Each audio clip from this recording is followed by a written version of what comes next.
క్రైస్తవుడు మోయవలసిన సిలువ ఏది? ఇది మన అంశము.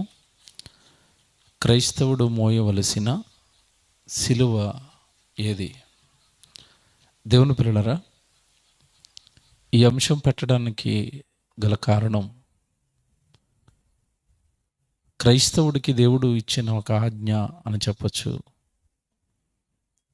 మీరు సిలువను మోయాలి అన్న మాట బైబిల్లో దేవుడు రాయిస్తే దానిని చాలామంది అపార్థం చేసుకుని దానిలో ఉన్న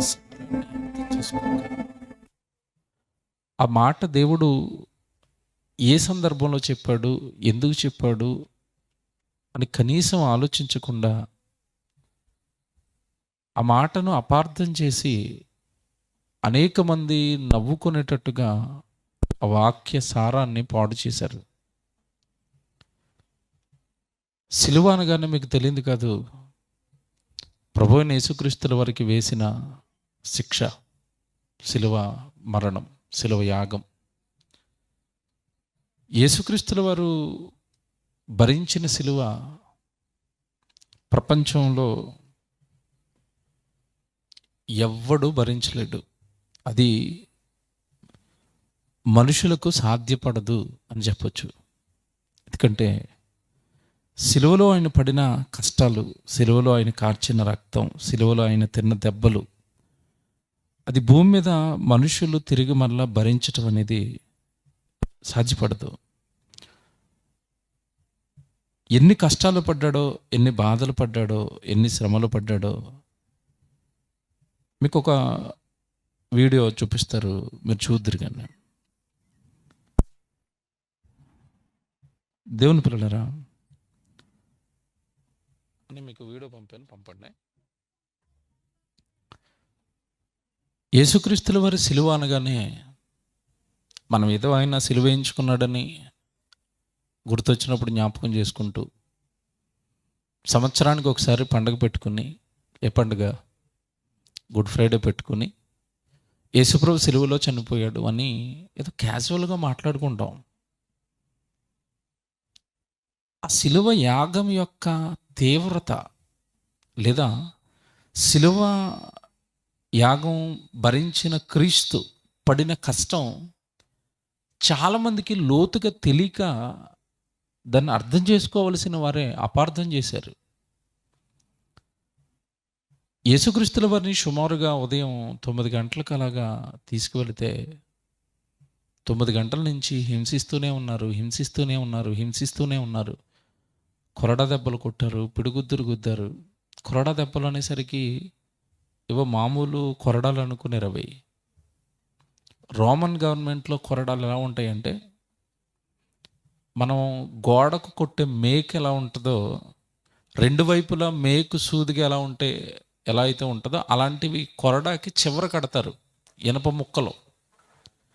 ఒక్కసారి శరీరం మీద కొరడా పడింది అంటే ఇలా వెనక్కి తీసేటప్పుడు మాంసాన్ని తీసుకుని వెళ్ళిపోద్ది. అలాంటి కొరడా దెబ్బలు తిన్నాడు యేసుక్రీస్తుల వారు. యేసుక్రీస్తుల వారు సిలువ యాగాన్ని చాలామంది సిలువ ఎంచుకోమన్నాడు, సిలువనెత్తుకోమన్నాడు అన్న మాట నుండి అర్థం చేసుకోకుండా దాన్ని ఏం చేశారు అంటే, ఎక్కువగా ఫిలిప్పీన్ కంట్రీలో ఇది జరుగుతుంది. ఫిలిప్పీన్స్ ఎక్కువగా చేస్తారు దీన్ని. వాళ్ళు ఏం చేస్తారంటే ప్రతి సంవత్సరం ఒక అతన్ని సిలువేస్తారు. ఏ మాటను బట్టి సిలువేస్తున్నారో బైబిల్లో మీరు చూడండి. ముందుగా మార్కు సువార్త చూద్దాం. మార్కు సువార్త 8వ అధ్యాయం 34 వచనం చూద్దాం. అప్పుడు అక్కడున్న రోమన్ సైనికుల యొక్క కొరడా సువార్త 4 శాఖలు ఉంటాయి. ప్రతి శాఖకు 4 గాలపు ముళ్ళు ఉంటాయి. ఆ కొరడాతో కొడితే తన శిష్యులను, ప్యాషన్ ఆఫ్ ది క్రైస్ట్ అనే మూవీని తీసినటువంటి డైరెక్టర్ మెల్ గిబ్సన్ ఆ చిత్రాన్ని చాలా అద్భుతంగా చిత్రీకరిస్తున్నారు. యేసు ప్రభు వారిని కొరడాలతో కొట్టేటటువంటి సన్నివేశం వచ్చినప్పుడు అక్కడున్న రోమన్ సైనికుల యొక్క కొరడాలకు 4 శాఖలు ఉంటాయి. ప్రతి శాఖకు 4 గాలపు ముళ్ళు ఉంటాయి. ఒక్కసారి ఆ కొరడాతో కొడితే 16 వెంబడించాలి. ఈ మాటను ప్రజలు ఎలా అర్థం చేసుకున్నారు తెలుసా? తన సిలువనెత్తుకుని నన్ను వెంబడించండి అంటే ఆ పదం మీరు అర్థమైందో లేదో మీకు? తన సిలువనెత్తుకుని నన్ను వెంబడించాలి అన్నాడా, నా సిలువ ఎత్తుకోండి అన్నాడా? వాక్యం జాగ్రత్తగా చూడాలి. తన సిలువ అన్నది చూసారా? అంటే నన్ను వెంబడించగోరే ప్రతివాడు వాడుకో సిలువ ఉంటుంది, ఆ సిలువను ఎత్తుకునేవాడు నన్ను వెంబడించాలి అన్నాడు తప్ప నా సిలువ ఎత్తుకోండి అని చెప్పడం లేదు అక్కడ. బాగా చదవాలి వచనాలు. మళ్ళీ చదువుతారు 34 వచనం చూడండి. అంతటా ఆయన తన శిష్యులను జన సమూహమును వారి యొద్దకు పిలిచి,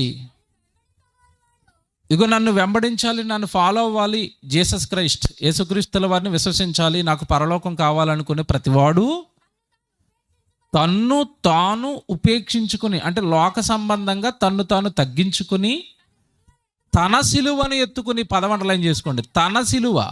నన్ను ఎవరైతే వెంబడించాలనుకుంటున్నాడో వాడు తన సిలువ ఎత్తుకుని నన్ను వెంబడించాలి. తన సిలువ, నా సిలువ వేసుకోండి అని చెప్పలేదు ఆయన. కనీసం కాంటెస్ట్, సందర్భం తెలీదు, భాష తెలీదు, భావం తెలీదు. క్రైస్తవ్యంలో నుండి ఎవరికి ఇష్టం వచ్చినట్టుగా వాళ్ళు దేవుని పేరట కార్యాలు చేస్తున్నారండి. తప్పండి ఇది. నా సిలువ వేసుకోండి అని ఎవరికి చెప్పలేదు ఆయన. ఆయన సిలువ నిన్నెందుకు వేసుకోమంటాడు? ఒకవేళ వేసుకున్నా నువ్వు చచ్చిపోతావు, నువ్వు భరించేంత శక్తి నీకు లేదు. పోనీ ఈ సిలువ వేయించుకోమన్నప్పుడు సిలువ వేయించుకోవడం నిజంగా వేయించుకుంటారు అనుకుంటున్నారా? ఎలా వేయించుకుంటారో తెలుసా? బాబు వీడియో ప్లే చేయి. ఫిలిప్పైన్స్ వీడియోలు పంపించాను కదా, ఫిలిప్పైన్స్ కంట్రీస్లో వాళ్ళు సిలువ వేయించుకుంటున్నారు. ఇది తీయండి అమ్మ, మీరు జాగ్రత్త చూడాలి, ఇదే జాగ్రత్తగా వినండి, జాగ్రత్త చూడండి. అప్లై చేస్తారు చూడండి.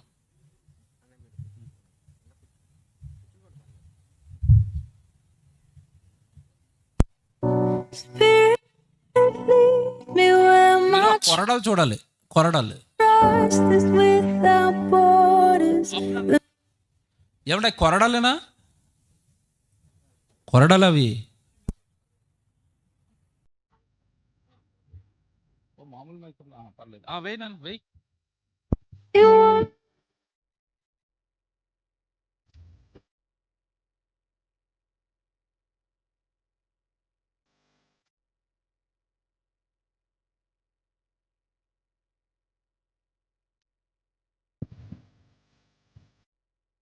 ఏమంటే ఒకసారి ఆయన్ని చూడండి. ఇప్పుడు చేతులకి కాళ్ళకి మేకలు వేసారా? వేసారా? వేయలేదు. కింద సపోర్ట్గా చెక్క ముక్క దిగేసుకున్నాడు. ఆ చెక్క ముక్క మీద నిలబడ్డాడు. మీరు చూడండి జాగ్రత్తగా, నిజంగా సిలువేయలేదు. అది చూడండి, ప్లే చేయండి.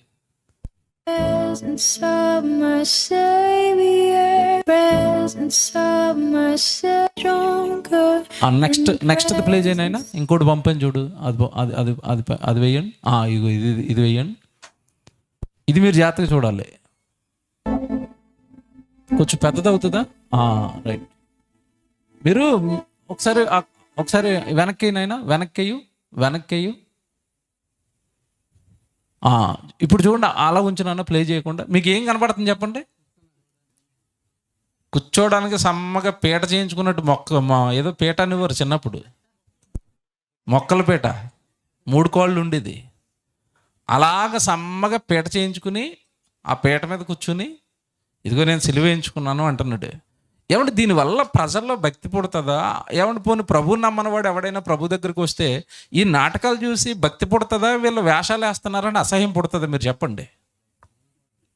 నవ్వులు పాలు చేయటం కదండి యేసుక్రీస్తుల వారి త్యాగాన్ని. ఇది నిన్ను ఆయన సిలువ వేయించుకోమన్నాడా? నీ సిలువ ఎత్తుకోరంటే ఆయన ఎందుకు మోస్తున్నావు నువ్వు?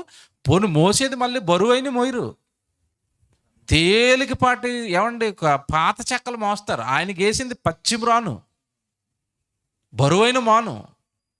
వీళ్ళు తేలికపాటి చెక్కోటి భుజం మీద వేసుకుని ఏమంటే కొడతన్నట్టుగా చిన్న చిన్న గుడ్డ ముక్కలతో, కొరడా దెబ్బలతో కొడతన్నట్టుగా కొట్టి, ఇదిగో నేను సిలువ ఏం చేసుకున్నానని సిలువ మీద పీటలు చేయించుకుని కూర్చుంటారు వీళ్ళు. ప్లే చేయను అన్నది.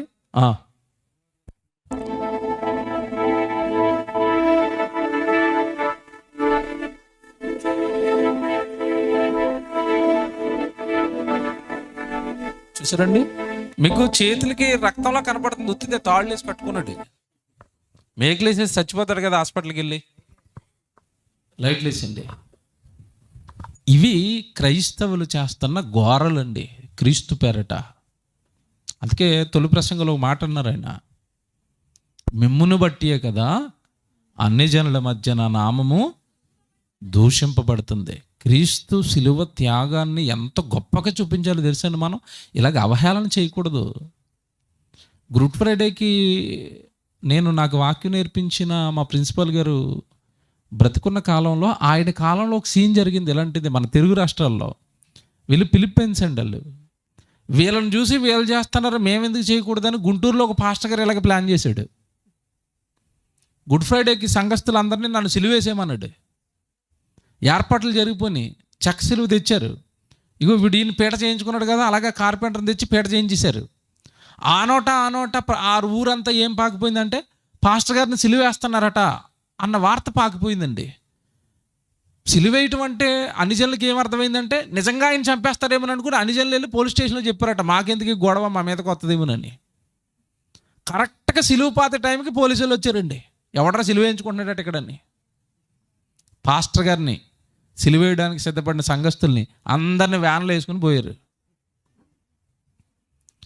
వాక్యాలు అర్థం చేసుకోకపోతే అపార్థం అయిపోతాయండి.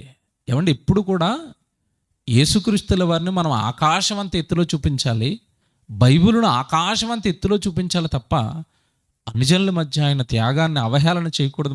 నీకు తెలిసి తెలియని వాక్యాన్ని అపార్థం చేసుకుని తెలిసి తెలియని పనులు చేయకు. ఆయన సిలువ నువ్వు మొయ్యలేవని ఆయనకి తెలుసు. నిన్నెందుకు ఎత్తుకోమంటాడు ఆయన? ఆయన సిలువ నువ్వు మోస్తావా? ఆయనలో నువ్వు దెబ్బలు తినగలవా? ఆయన ఎలా తిన్నాడు తెలుసండి, దెబ్బలు ఎలా తిన్నాడు తెలుసా అనే వీడియో పంపించారా? మీరు జాగ్రత్తగా వినాలి. యేసుక్రీస్తుల వారి త్యాగాన్ని ఉన్నదొన్నట్టుగా ప్రపంచానికి చూపిద్దామని ఒక సినిమా తీశారండి. లేటెస్ట్గా వచ్చిన హాలీవుడ్ సినిమా ఇది, ప్యాషన్ ఆఫ్ ద క్రైస్ట్. తెలుసు కదా మీకు ఇది? ఈ సినిమా గురించి ఎవరికైనా ఐడియా ఉందా? ఏమండి, ప్యాషన్ ఆఫ్ ద క్రైస్ట్ అండి సినిమా పేరు. ఇందులో ఒక హీరో యాక్ట్ చేశారు, ఒక ఆయన డైరెక్షన్ చేశారు. హీరో యాక్ట్ చేస్తున్నప్పుడు డైరెక్టర్ అన్నాడట, అయ్యా మనం తీస్తున్నది క్రీస్తు శిలువ యాగం కదా, కొంచెం ఆర్టిఫిషియల్గా కాకుండా, అంటే మనం ఏదో నటిస్తున్నాం అన్నట్టుగా కాకుండా ఆయన పడిన కష్టాన్ని ఉన్నదన్నట్టుగా చూపిద్దాం అన్నారట. హీరో దానికి ఒప్పుకున్నాడు. అంటే ఆయన దెబ్బలు కొడుతున్నది ఒరిజినల్గా దెబ్బలు కొడదాం అని సరే ఆయన ఒప్పుకున్నాడు అండి. నిజంగా ఒరిజినల్గా నేను దెబ్బలు తింటానని. అయితే హీరోకి దెబ్బ తినకుండా ఏం చేశారంటే వీపు నడ్డు వెనకాలండి లోపల ఆర్టిఫిషియల్గా, అంటే మనిషి శరీరం ఎలాగైతే ఉంటుందో అలాగే ఆర్టిఫిషియల్గా ఒక మెటీరియల్ తయారు చేసి, అంటే దెబ్బ కొడుతున్నా సరే ఆయన ఒరిజినల్ శరీరానికి తగలకుండా పైన వీపు పైన ఒక ఆర్టిఫిషియల్ వీపుని తయారు చేశారు వెనకాల. అంటే ఒరిజినల్గా కొడుతున్నట్టుగా కరెక్ట్గా రావాలి సీన్ అని ఆర్టిఫిషియల్ వీపు వెనకాల మాంసాన్ని సిద్ధం చేసండి షూట్కి రెడీ చేశారు. కట్టించారు ఆయన్ని. ఇక దెబ్బ కొట్టాలి.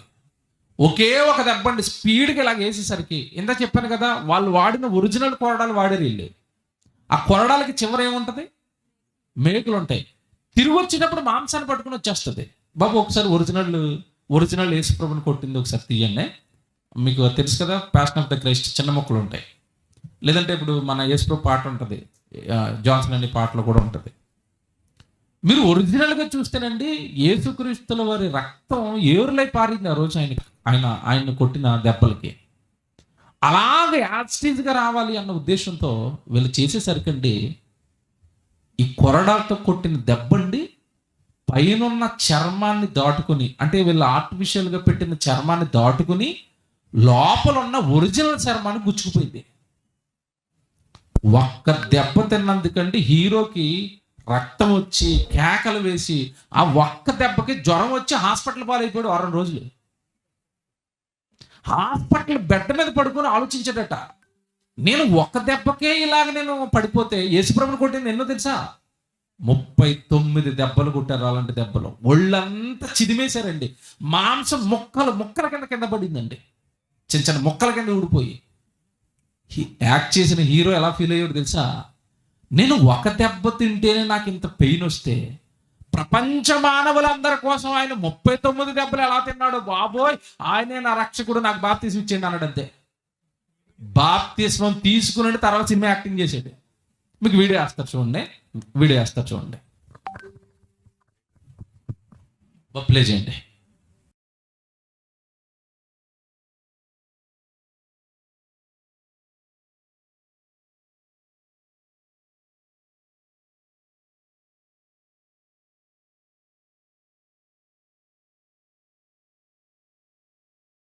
ప్యాషన్ ఆఫ్ ది క్రైస్ట్ అనే మూవీని తీసినటువంటి డైరెక్టర్ మెల్ గిబ్సన్ ఆ చిత్రాన్ని చాలా అద్భుతంగా చిత్రీకరిస్తున్నారు. యేసు ప్రభు వారిని కొరడాలతో కొట్టేటటువంటి సన్నివేశం వచ్చినప్పుడు అక్కడున్న రోమన్ సైనికుల యొక్క కొరడాలకు 4 శాఖలు ఉంటాయి. ప్రతి శాఖకు 4 గాలపు ముళ్ళు ఉంటాయి. ఒక్కసారి ఆ కొరడాతో కొడితే 16 చోట్ల చీలిపోతుంది. ఆ సన్నివేశాన్ని వారు ఒరిజినల్ గా తీయాలి అనే ఉద్దేశముతో యేసు ప్రభు వారి యొక్క పాత్ర పోషిస్తున్నటువంటి జిమ్ క్యావిజల్ అనే వ్యక్తిని అప్పటికే అతని దేహం అంతా ఒక కవచంతో నింపారు. అయితే అతనిని బండకు బంధించి మొదటి దెబ్బను కొట్టారు. ఆ వ్యక్తి చాలా అద్భుతంగా ఎమోషనల్ గా నటించాడు. రెండవ దెబ్బ కొట్టారు, అదే స్పందన అతనిలో ఉంది. ఆ మూవీ తీస్తున్నటువంటి డైరెక్టర్ అనుకుంటున్నాడు చాలా అద్భుతంగా ఈ వ్యక్తి నటిస్తున్నాడు అని. ఆ కొరడాతో 3వ దెబ్బ కొట్టేసరికి జిమ్ క్యావిజల్ అనే వ్యక్తి గట్టిగా అరుస్తాడు. ఎందుకనంటే అతని శరీరంపై అమర్చినటువంటి ఆర్టిఫిషియల్ స్కిన్ దాటి ఆ కొరడాకు ఉన్నటువంటి ముళ్ళు అతని శరీరాన్ని గుచ్చి చీల్చివేసింది. ఆ వ్యక్తి తట్టుకోలేకపోయాడు. రక్తము దారలుగా కారిపోతుంది. వెంటనే హాస్పిటల్ కి ఆ వ్యక్తిని తీసుకుని వెళ్లారు. ఆ ఒక్క కొరడా దెబ్బకు ఆ వ్యక్తికి 16 కుట్లు వేశారు. అప్పుడు జిమ్ క్యావిజల్ అడుగుతాడు, మెల్ గిబ్సన్, యేసు ప్రభు వారిని నిజంగా ఎంత భయంకరంగా కొట్టారా? ఒక్క దెబ్బ నేను తట్టుకోలేకపోయాను. 16 కుట్లు పడ్డాయి. యేసు ప్రభు వారిని ఇంత భయంకరంగా హింసించారా అని అడుగుతాడు. అప్పుడు మెల్ గిబ్సన్ చెప్తాడు, మనము తీస్తున్నటువంటి ఈ చిత్రంలో యేసుక్రీస్తు ప్రభు యొక్క వేదనను, ఆయన పొందిన శ్రమలను 40% మాత్రమే చూపిస్తున్నాం. ఆయన పొందినటువంటి వేదన చాలా గొప్పది. దానిని భరించటం ఎవరితరం కాదు అని కొన్ని విషయాలు యేసుక్రీస్తు ప్రభు వారి గురించి చెప్తున్నప్పుడు హాస్పిటల్లోనే బెడ్ మీద ఉన్నటువంటి జిమ్ క్యావిజల్ అనే వ్యక్తి వెంటనే మోకాళ్ల మీద పడి ఆయనను సొంత రక్షకునిగా అంగీకరించి మారు మనసు పొందుతాడు. అప్పుడే ఆ వ్యక్తి ఒక తీర్మానం తీసుకుంటాడు, నా శరీరం బలహీనమైనప్పటికీ ఎలా అయినా ఈ చిత్రాన్ని పూర్తి చేయాలి. సర్వ మానవాళి కొరకు, అందరికీ పరలోక రాజ్యాన్ని ఇవ్వటం కొరకు ఆయన పొందిన వేదనలు, శ్రమలు కళ్లకు కట్టినట్లుగా చూపించాలి అనే ఉద్దేశముతో ఆ వ్యక్తి మరలా ఆ చిత్రంలో ఆ పాత్రను పోషించటానికి సిద్ధపడతాడు. సిలువ మోస్తున్నప్పుడు అతని భుజము చెదిరిన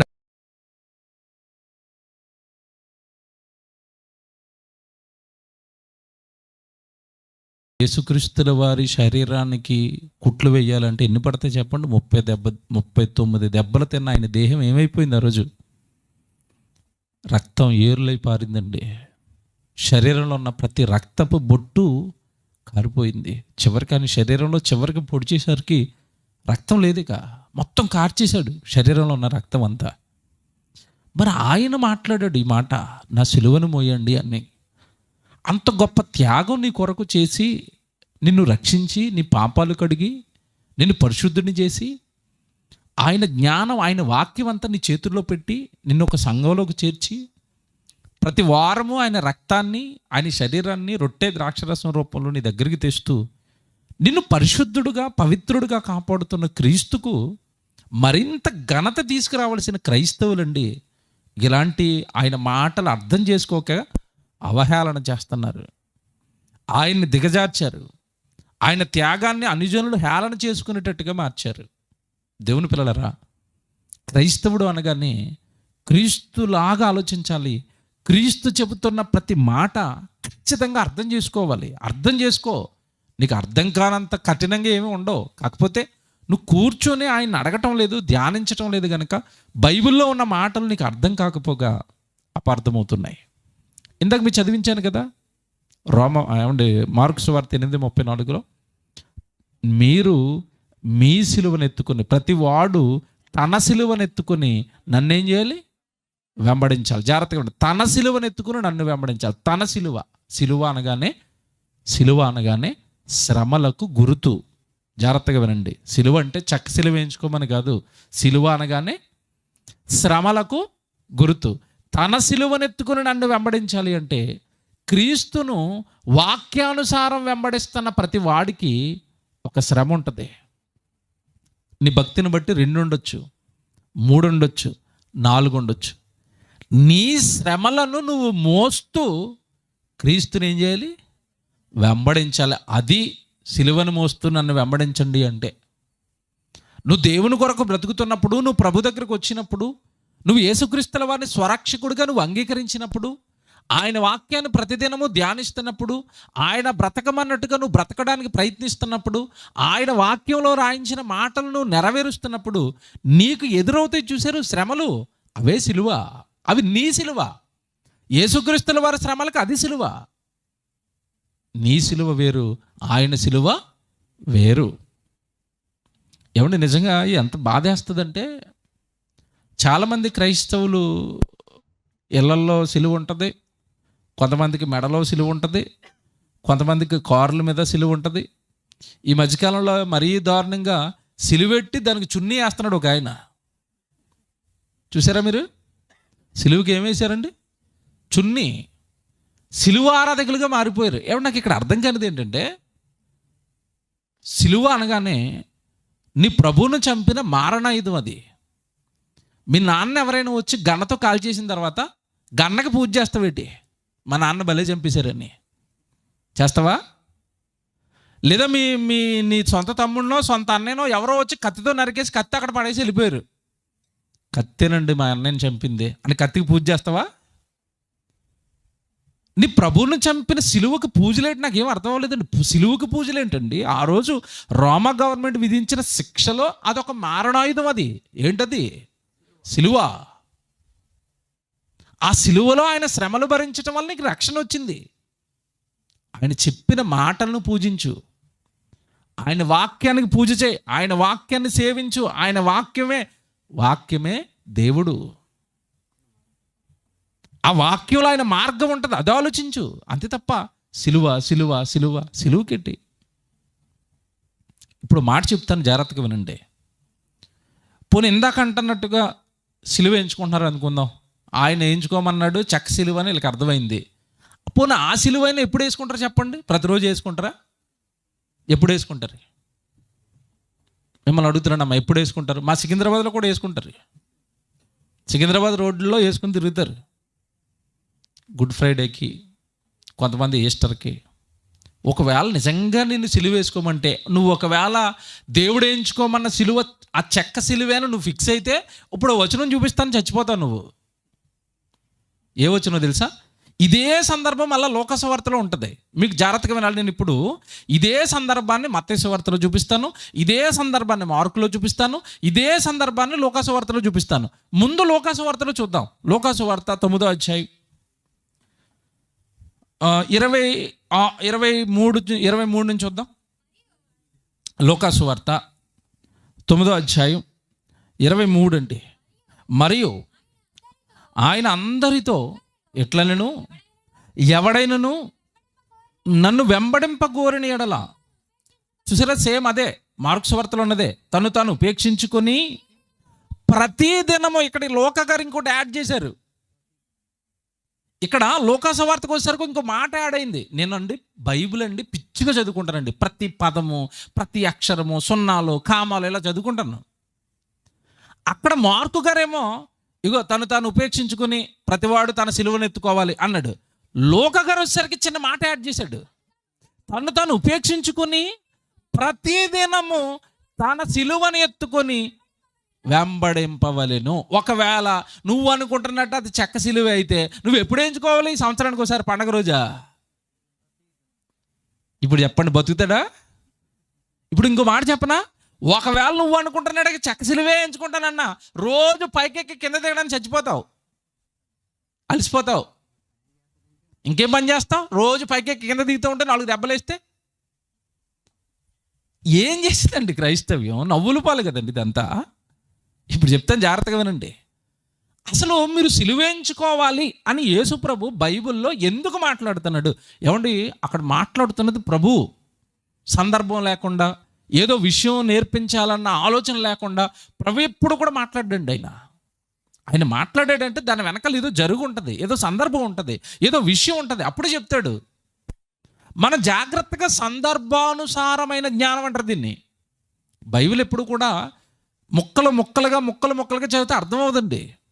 మీకు ఏదైనా ఒక వచనం చదువుతున్నప్పుడు అది అర్థం కావాలంటే పైకి వెళ్ళిపోండి, అధ్యాయం ప్రారంభం నుంచి అసలు ఏం జరుగుతుంది మొత్తం అంతా చదువుకుంటూ వస్తే బైబిల్ బాగా వస్తుందండి.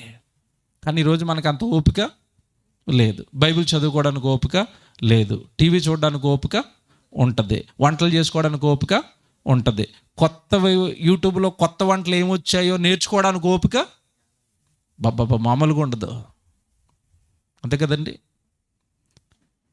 ఈరోజు క్రైస్తవ్యం బైబిల్ పైన ఓపిక లేదు. బైబిల్ అంతా చదువుదాం, బైబిల్ అంతా నేర్చుకుందాం, అప్పుడు దేవుడు మనకు అర్థమవుతాడని ఓపిక లేదు. ఇప్పుడు యేసుక్రీస్తుల వారు తన సిలువ ఎత్తుకోవాలి. తన సిలువ అంటే సిలువ అనగానే ఇందాక ఏం చెప్పాను? శ్రమ. నీ శ్రమను నువ్వు భరిస్తూ ప్రభువును వెంబడించాలి. నాకు ఒక ఆరోగ్య సమస్య ఉందండి. ఇప్పుడు మీకు అర్థం కాదని చెప్తాను. నాకు ఒక ఆరోగ్య సమస్య ఉంది. నా ఆరోగ్య సమస్యకి, నాకున్న శ్రమకి, నాకున్న కష్టానికి డాక్టర్ గారి దగ్గరికి వెళ్ళిన ప్రతిసారి అంటాడు నువ్వు ప్రయాణాలు చేయకూడదు అంటాడు. నాకేమో ప్రతిరోజు అదే పని. ఏం చేయాలి? ప్రయాణాలు చేయాలి. ప్రయాణాలు చేస్తే నీ ఆరోగ్యం పాడైపోద్ది, నువ్వు త్వరగా పోతావు అంటాడు. ఇప్పుడు నేను ప్రయాణం చేయకపోతే ప్రభు సువార్త ఆగిపోద్ది. ఇది నా శ్రమ, ఇది నా కష్టం. నేను ఆ అనారోగ్యం అనే సమస్యను, నాకున్న సమస్య ఏంటంటే ఊపిరి సమస్య. వాతావరణం మారిపోయినా, ప్రయాణం చేస్తున్నప్పుడు డస్ట్ వెళ్ళిపోయినా లోపలికి నా ముక్కులు మూసుకుపోతాయి, ఊపిరి అందదు, ఒక రకంగా ఉంటుంది, చాలా ఇబ్బందిగా ఉంటుంది. శీతాకాలం అయితే మరీ దారుణంగా ఉంటుంది, దగ్గు, విపరీతమైన దగ్గు వచ్చేస్తుంది, కప్పం ఫామ్ అయిపోయి. దీనికి సొల్యూషన్ ఒకటే, నువ్వు ఎప్పుడు ఇంట్లో ఉండాలంటున్నాడు డాక్టర్ గారు. ఇంట్లో కూర్చుంటావా? ఇంట్లో కూర్చోవడానికా ప్రభువు నమ్మింది? ఇంట్లో కూర్చోవడానికా బాప్తీసం తీసుకుంది?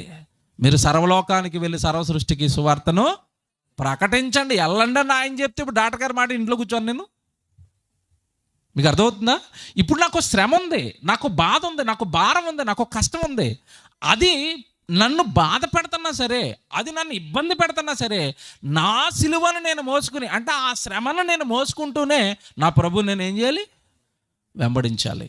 మీకుండేవి చెప్పనా? చాలామంది అండి పాపం ప్రభు దగ్గరికి వస్తున్నారండి, ఇంట్లో చాలామంది ఇబ్బంది పెడతారు. బంధువులు ఇబ్బంది పెడతారు, సొంత వాళ్ళు ఇబ్బంది పెడతారు. నువ్వు ఎందుకు వెళ్తున్నావు వస్తామంటే ప్రార్థనలకి, నువ్వు ఎందుకు ఇస్తున్నావు అలా కార్యక్రమాలకి, నువ్వు డబ్బులు ఎందుకు ఇస్తున్నావు అని చాలామంది ఇబ్బంది పెడతారు. ఆ ఇబ్బందిని, ఆ శ్రమను తట్టుకుంటూ వాళ్ళ మీద తిరగబడక, ఎందుకంటే ప్రభు మనం తిరగబడద్దు అన్నాడు కదా. నిన్ను ఎవడైనా దుష్టుడు వచ్చి కుడి చెంప మీద కొడితే ఏం చూపించాలి? ఎడమ చెంప చూపించి. మనం గొర్రెపిల్లల్లాగా ఉండాలి, సాధువులుగా. వాళ్ళు ఎన్ని హింసలు పెడుతున్నా, వాళ్ళు ఎన్ని కష్టాలు పెడుతున్నా, ప్రభు ప్రేమతో అవన్నీ మనం తట్టుకుంటూనే, వాళ్ళని ప్రేమిస్తూనే మనం ప్రభుని ఏం చేస్తూ ఉండాలి? వెంబడిస్తూ ఉండాలి. మీకు అర్థమైందా? నాకున్న సిలువ మీకుండదు, మీకున్న సిలువ నాకుండదు. మీకు అర్థమవుతుందా? ఒక్కొక్కరికి ఒక్కొక్క రకమైన శ్రమ ఉంటుందండి ప్రభువుని వెంబడించాలనుకున్నప్పుడు. ఎందుకంటే నువ్వు ప్రభువుని వెంబడిస్తే పరలోకం వెళ్ళిపోతావు. పరలోకం వెళ్ళిపోవటం ఒకడికి ఇష్టం ఉండదు. ఎవరికి? అపవాదికి. వాడు నిన్ను రకరకాల శ్రమలు, రకరకాల ఇరుకులు, రకరకాల ఇబ్బందులు నిన్ను పెడతాడు, నిన్ను శోధిస్తాడు, నిన్ను బాధ పెడతాడు, నిన్ను ప్రభు పని చేయనివ్వడు, నిన్ను ప్రభు దగ్గరికి రానివ్వడు, నిన్ను బైబిల్ చదువుకోనివ్వడు, ప్రార్థన చేసుకునేవాడు, సభలు పెట్టనివ్వడు, దేవుడి దగ్గరికి వెళ్తానంటే వెళ్ళనివ్వడు, దేవుడి కొరకు ఇస్తానంటే ఇవ్వనివ్వడు. రకరకాలుగా నిన్ను, నీ కుటుంబాన్ని వాడు బాధ పెడుతూ ఉంటాడు. అప్పుడు ఆ శ్రమను నువ్వు భరిస్తూనే యేసుక్రీస్తుల వారిని ఏం చేయాలి? నువ్వు వెంబడించాలి. నిజంగానండి, ప్రభు మాట్లాడాడు అంటే దానికి ఒక అర్థం ఉంటుంది. అసలు మీరు మీ సిలువనెత్తుకుని నన్ను వెంబడించాలి. అసలు ఈ సబ్జెక్ట్ ఎందుకు వచ్చింది తెలుసా? అసలు మత్తయి సువార్తకి వెళ్ళిపోవాలా? మత్తయి సువార్త తీయండి, 16వ అధ్యాయానికి రండి అందరూ. 24లో ఉంటుంది చూడండి, మళ్ళీ ఇదే సందర్భం. మత్తయి సువార్త 16వ అధ్యాయం 24. అప్పుడు యేసు తన శిష్యులను చూచి, ఎవడైనను నన్ను వెంబడింపగోరిన ఎడల తన్ను తాను ఉపేక్షించుకొని తన సిలువను ఎత్తుకొని నన్ను వెంబడింపవలెను. ఏమండి, ఇప్పటికీ మీరు ఎన్ని చోట్ల చూసారు ఇదే సందర్భాన్ని? ఎన్ని చోట్ల చూస్తున్నారు? ఫస్ట్ మార్కులో చూపించాను. ఇందాక లోకకి వెళ్ళేసరికి ఒక మాట యాడైంది. బాబు నువ్వు సిలువ ఎత్తుకుని నన్ను వెంబడించాలి. ఎప్పుడెప్పుడు? ప్రతిదినం. ఇప్పుడు ఇక్కడికి ఎందుకు తీసుకొచ్చాను తెలుసా మిమ్మల్ని? మత్తయి సువార్తకి. అసలు సిలువెత్తుకుని నన్ను వెంబడించండి అని యేసుప్రభు ఏ సందర్భంలో మాట్లాడాడు, ఎందుకు మాట్లాడాడు అంటే అక్కడ ఒక సీన్ జరిగింది. ఏం జరిగింది అంటే పైన 21 చదువుదాం. 21 శిష్యుల్ని ఏకాంతంగా కూర్చోబెట్టుకున్నాడు యేసుప్రభు. శిష్యులతో మాట్లాడుతున్నాడు. పేతురు, యోహాను, యాకోబు, ఆంద్రేయ, మీరందరూ, తోమా, యోధా, మీరందరూ అక్కడ నిలబడండి, మీకు ఒక విషయం చెప్పాలి ఇప్పుడు అన్నాడు. చెప్పు ప్రభు అన్నారు. ఏం చెప్తున్నాడు చూడండి వాళ్ళతో.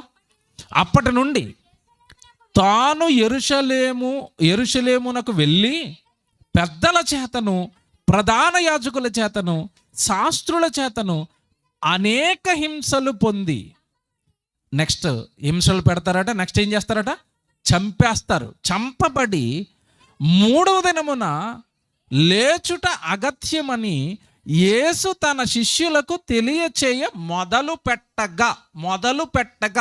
పెట్టడం అంటే స్టార్ట్ చేశాడు. అప్పటి వరకునేమో అద్భుతాలు చేశాడు, అప్పటి వరకేమో సూచక్రియలు చేశాడు, అప్పటి వరకు ప్రవక్తలు ఆయన గురించి ఏమేమి చెప్పారో ఆ సారమంతా చెప్పుకుంటూ వచ్చాడు. బాబా కొత్త న్యూస్ చెప్తున్నాడు నా గురించి, మీరు జాగ్రత్తగా అలర్ట్గా వినండి అన్నాడు. స్టార్ట్ చేశాడు.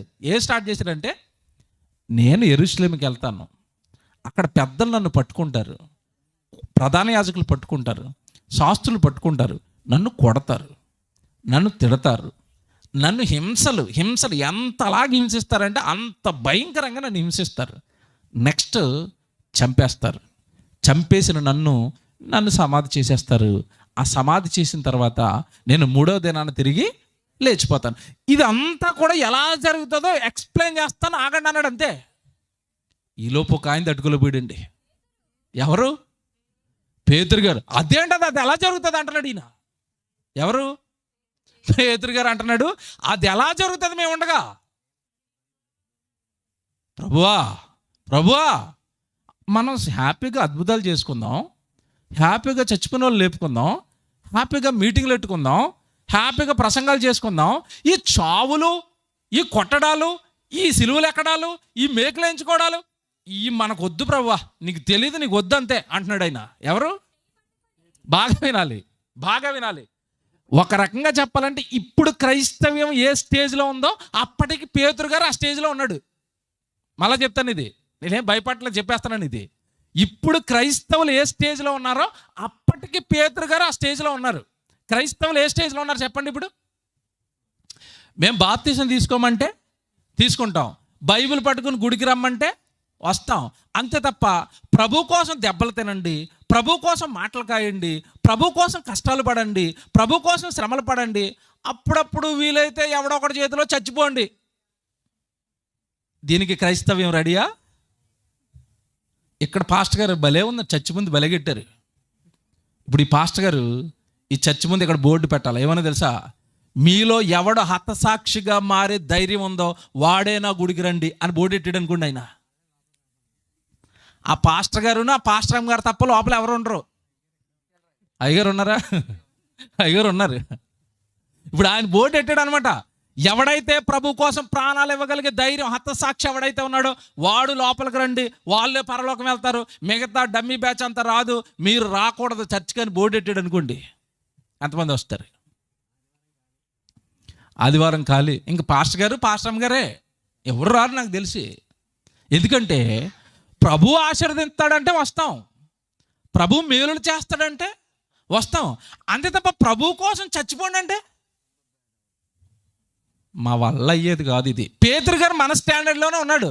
ప్రభువా నువ్వు సూపర్ ప్రసంగికుడివి, నువ్వు ప్రసంగం చేస్తుంటే అక్కడ 1000 మంది వస్తున్నారు, నీ వల్ల అనేక మందికి రోగాలు పోతున్నాయి, దెయ్యాలు పోతున్నాయి, చచ్చిపోయిన వాళ్ళు సైతం బ్రతుకుతున్నారు, ఈ సేవ బాగుంది కదా హాయిగా, ఎక్కడికి వెళ్ళినా 1000 మందికి భోజనం, మాకేమో సూపర్ ఫుడ్, చేపలు రొట్టెలు అదిరిపోతుంది. మనకి చికెన్ బిర్యానీ టైప్, వాళ్ళకి చేపలు రొట్టెలు అంటే మీకు అర్థమైందో లేదో, అదేదో లాస్ట్ ఫుడ్ అనుకుంటున్నారేమో. మనకి చికెన్ బిర్యానీ వండుకుంటే ఎంత ఫేమస్, మనకి ఇజ్రాయెల్ దేశంలో చేప రొట్టె వాళ్ళకి అది అంత ఫేమస్. ఎందుకంటే వాళ్ళు ఎక్కువ రొట్టెలు తింటారు. రొట్టెలు తినేటప్పుడు కాకరకాయ కూర, పప్పు కూర వేసుకున్నాం అనుకోండి, ఎలాగుంటుంది? అబ్బాయి ఏదో మామూలుగా ఉంటుంది. అదే నాన్ వెజ్ పడితే, అంటే యేసుప్రభు ఎంత మంచోడు అంటే నాన్ వెజ్ భోజనాలు పెట్టాడు. నేను ఇందాక వచ్చి అడుగుతున్నాడు, మరి ప్రజలు ఎక్కువ వచ్చారు కదా భోజనం రెడీ అంటే, శుభ్రంగా చికెన్ బిర్యానీతో రెడీ అంటున్నాడు ఆయన. నేను అన్నాను, అయితే ఈరోజు ఇంకో అరగంట ఎక్స్ట్రా వదలను నేను. ఎందుకంటే చికెన్ భోజనం ఉంది కదండి. చికెన్ పలావ్ ఉన్నప్పుడు త్వరగా తినేసి ఏం వెళ్ళిపోతాం. వాక్యం కూడా అలా గట్టిగా చికెన్లాగా మంచి ముక్కలు తినేసి అప్పుడు ఆ ముక్కలు తినేసి వెళ్ళాలా. కష్టపడ్డారు కదా, 100 మంది వచ్చారు కదా, ఒక అరగంట భరించండి దేవుడి మాటలు కదా, మరి రోజు దొరకవు కదా. ఇప్పుడు పేతురు గారి స్టేజ్ ఎలా ఉందంటే, ప్రభువా మనం ప్రసంగాలు చేసుకుందాం, స్వస్థతలు చేసుకుందాం, సభలు ఎట్టుకుందాం, ప్రార్థనలు చేసుకుందాం, ఆ ఊరికి ఈ ఊరికి ప్రయాణాలు అంటున్నావా, పోలే ఏదో కష్టపడి ప్రయాణాలు అయితే మేము తిరుగుతాం. ఫ్యామిలీని వదిలేయమన్నావా, వదిలేసాం, నీకోసం నువ్వు వాక్యం నేర్చుకోమన్నావు, ఏదో మనుషులు పట్టే జాలర్లుగా చేస్తానన్నావు, ఆ త్యాగాల వరకు మేము చేసాం. కానీ చావులన్నా దెబ్బలన్నా జైళ్ళన్నా నా వల్ల కాదు ప్రభు, మాకే కాదు నీకు కూడా జరగకూడదు అంటున్నారు వాళ్ళు. ఇది పేతురు గారి స్టాండర్డ్ అని నేను ఎలా చెప్తాను తెలుసా. ఇప్పుడు యేసు ప్రభుని పట్టుకోగానే చాలా మంది వెతుకుతున్నప్పుడు, పేతురు నువ్వు యేసు ప్రభు బ్యాచ్ అన్నా అంటే ఆయన ఏమన్నాడు, నాకు అసలు ఆయన ఎవరో తెలియదు అన్నాడు అంతే. కోడి కూసే లోపు, నేను తెల్లవారే లోపు 3 సార్లు ఏం చేశాడు, నాకు తెలియదు అంటే పేతురు గారు దేనికి భయపడుతున్నాడు చెప్పండి. ఈ దెబ్బలకి జైలుకి చావుకి. అప్పటికి పేతురు గారికి అవంటే భయం.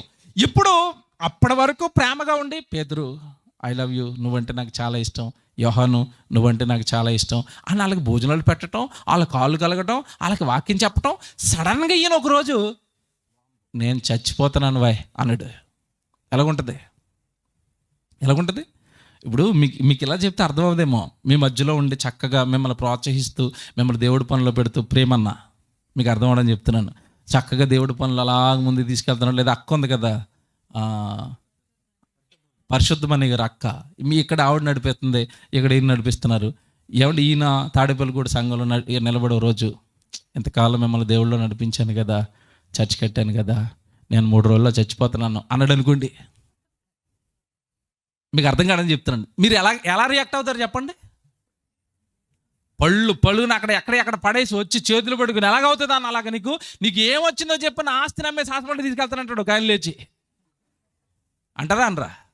ఇదే మాట అక్క అన్న కూడా ఏం చేస్తారు, ఎలాగవుతుంది అక్క, ఇన్ని రోజులు మాకు దేవుడి పనిలో నడిపించావు, మాకు వాక్యం నేర్పించావు, నీకేంటి చెప్పు, నాది 4 ఎకరాలైనా సరే నేను బాగు చేస్తాను, నీకు ఆ చావు రావడానికి వీల్లేదు.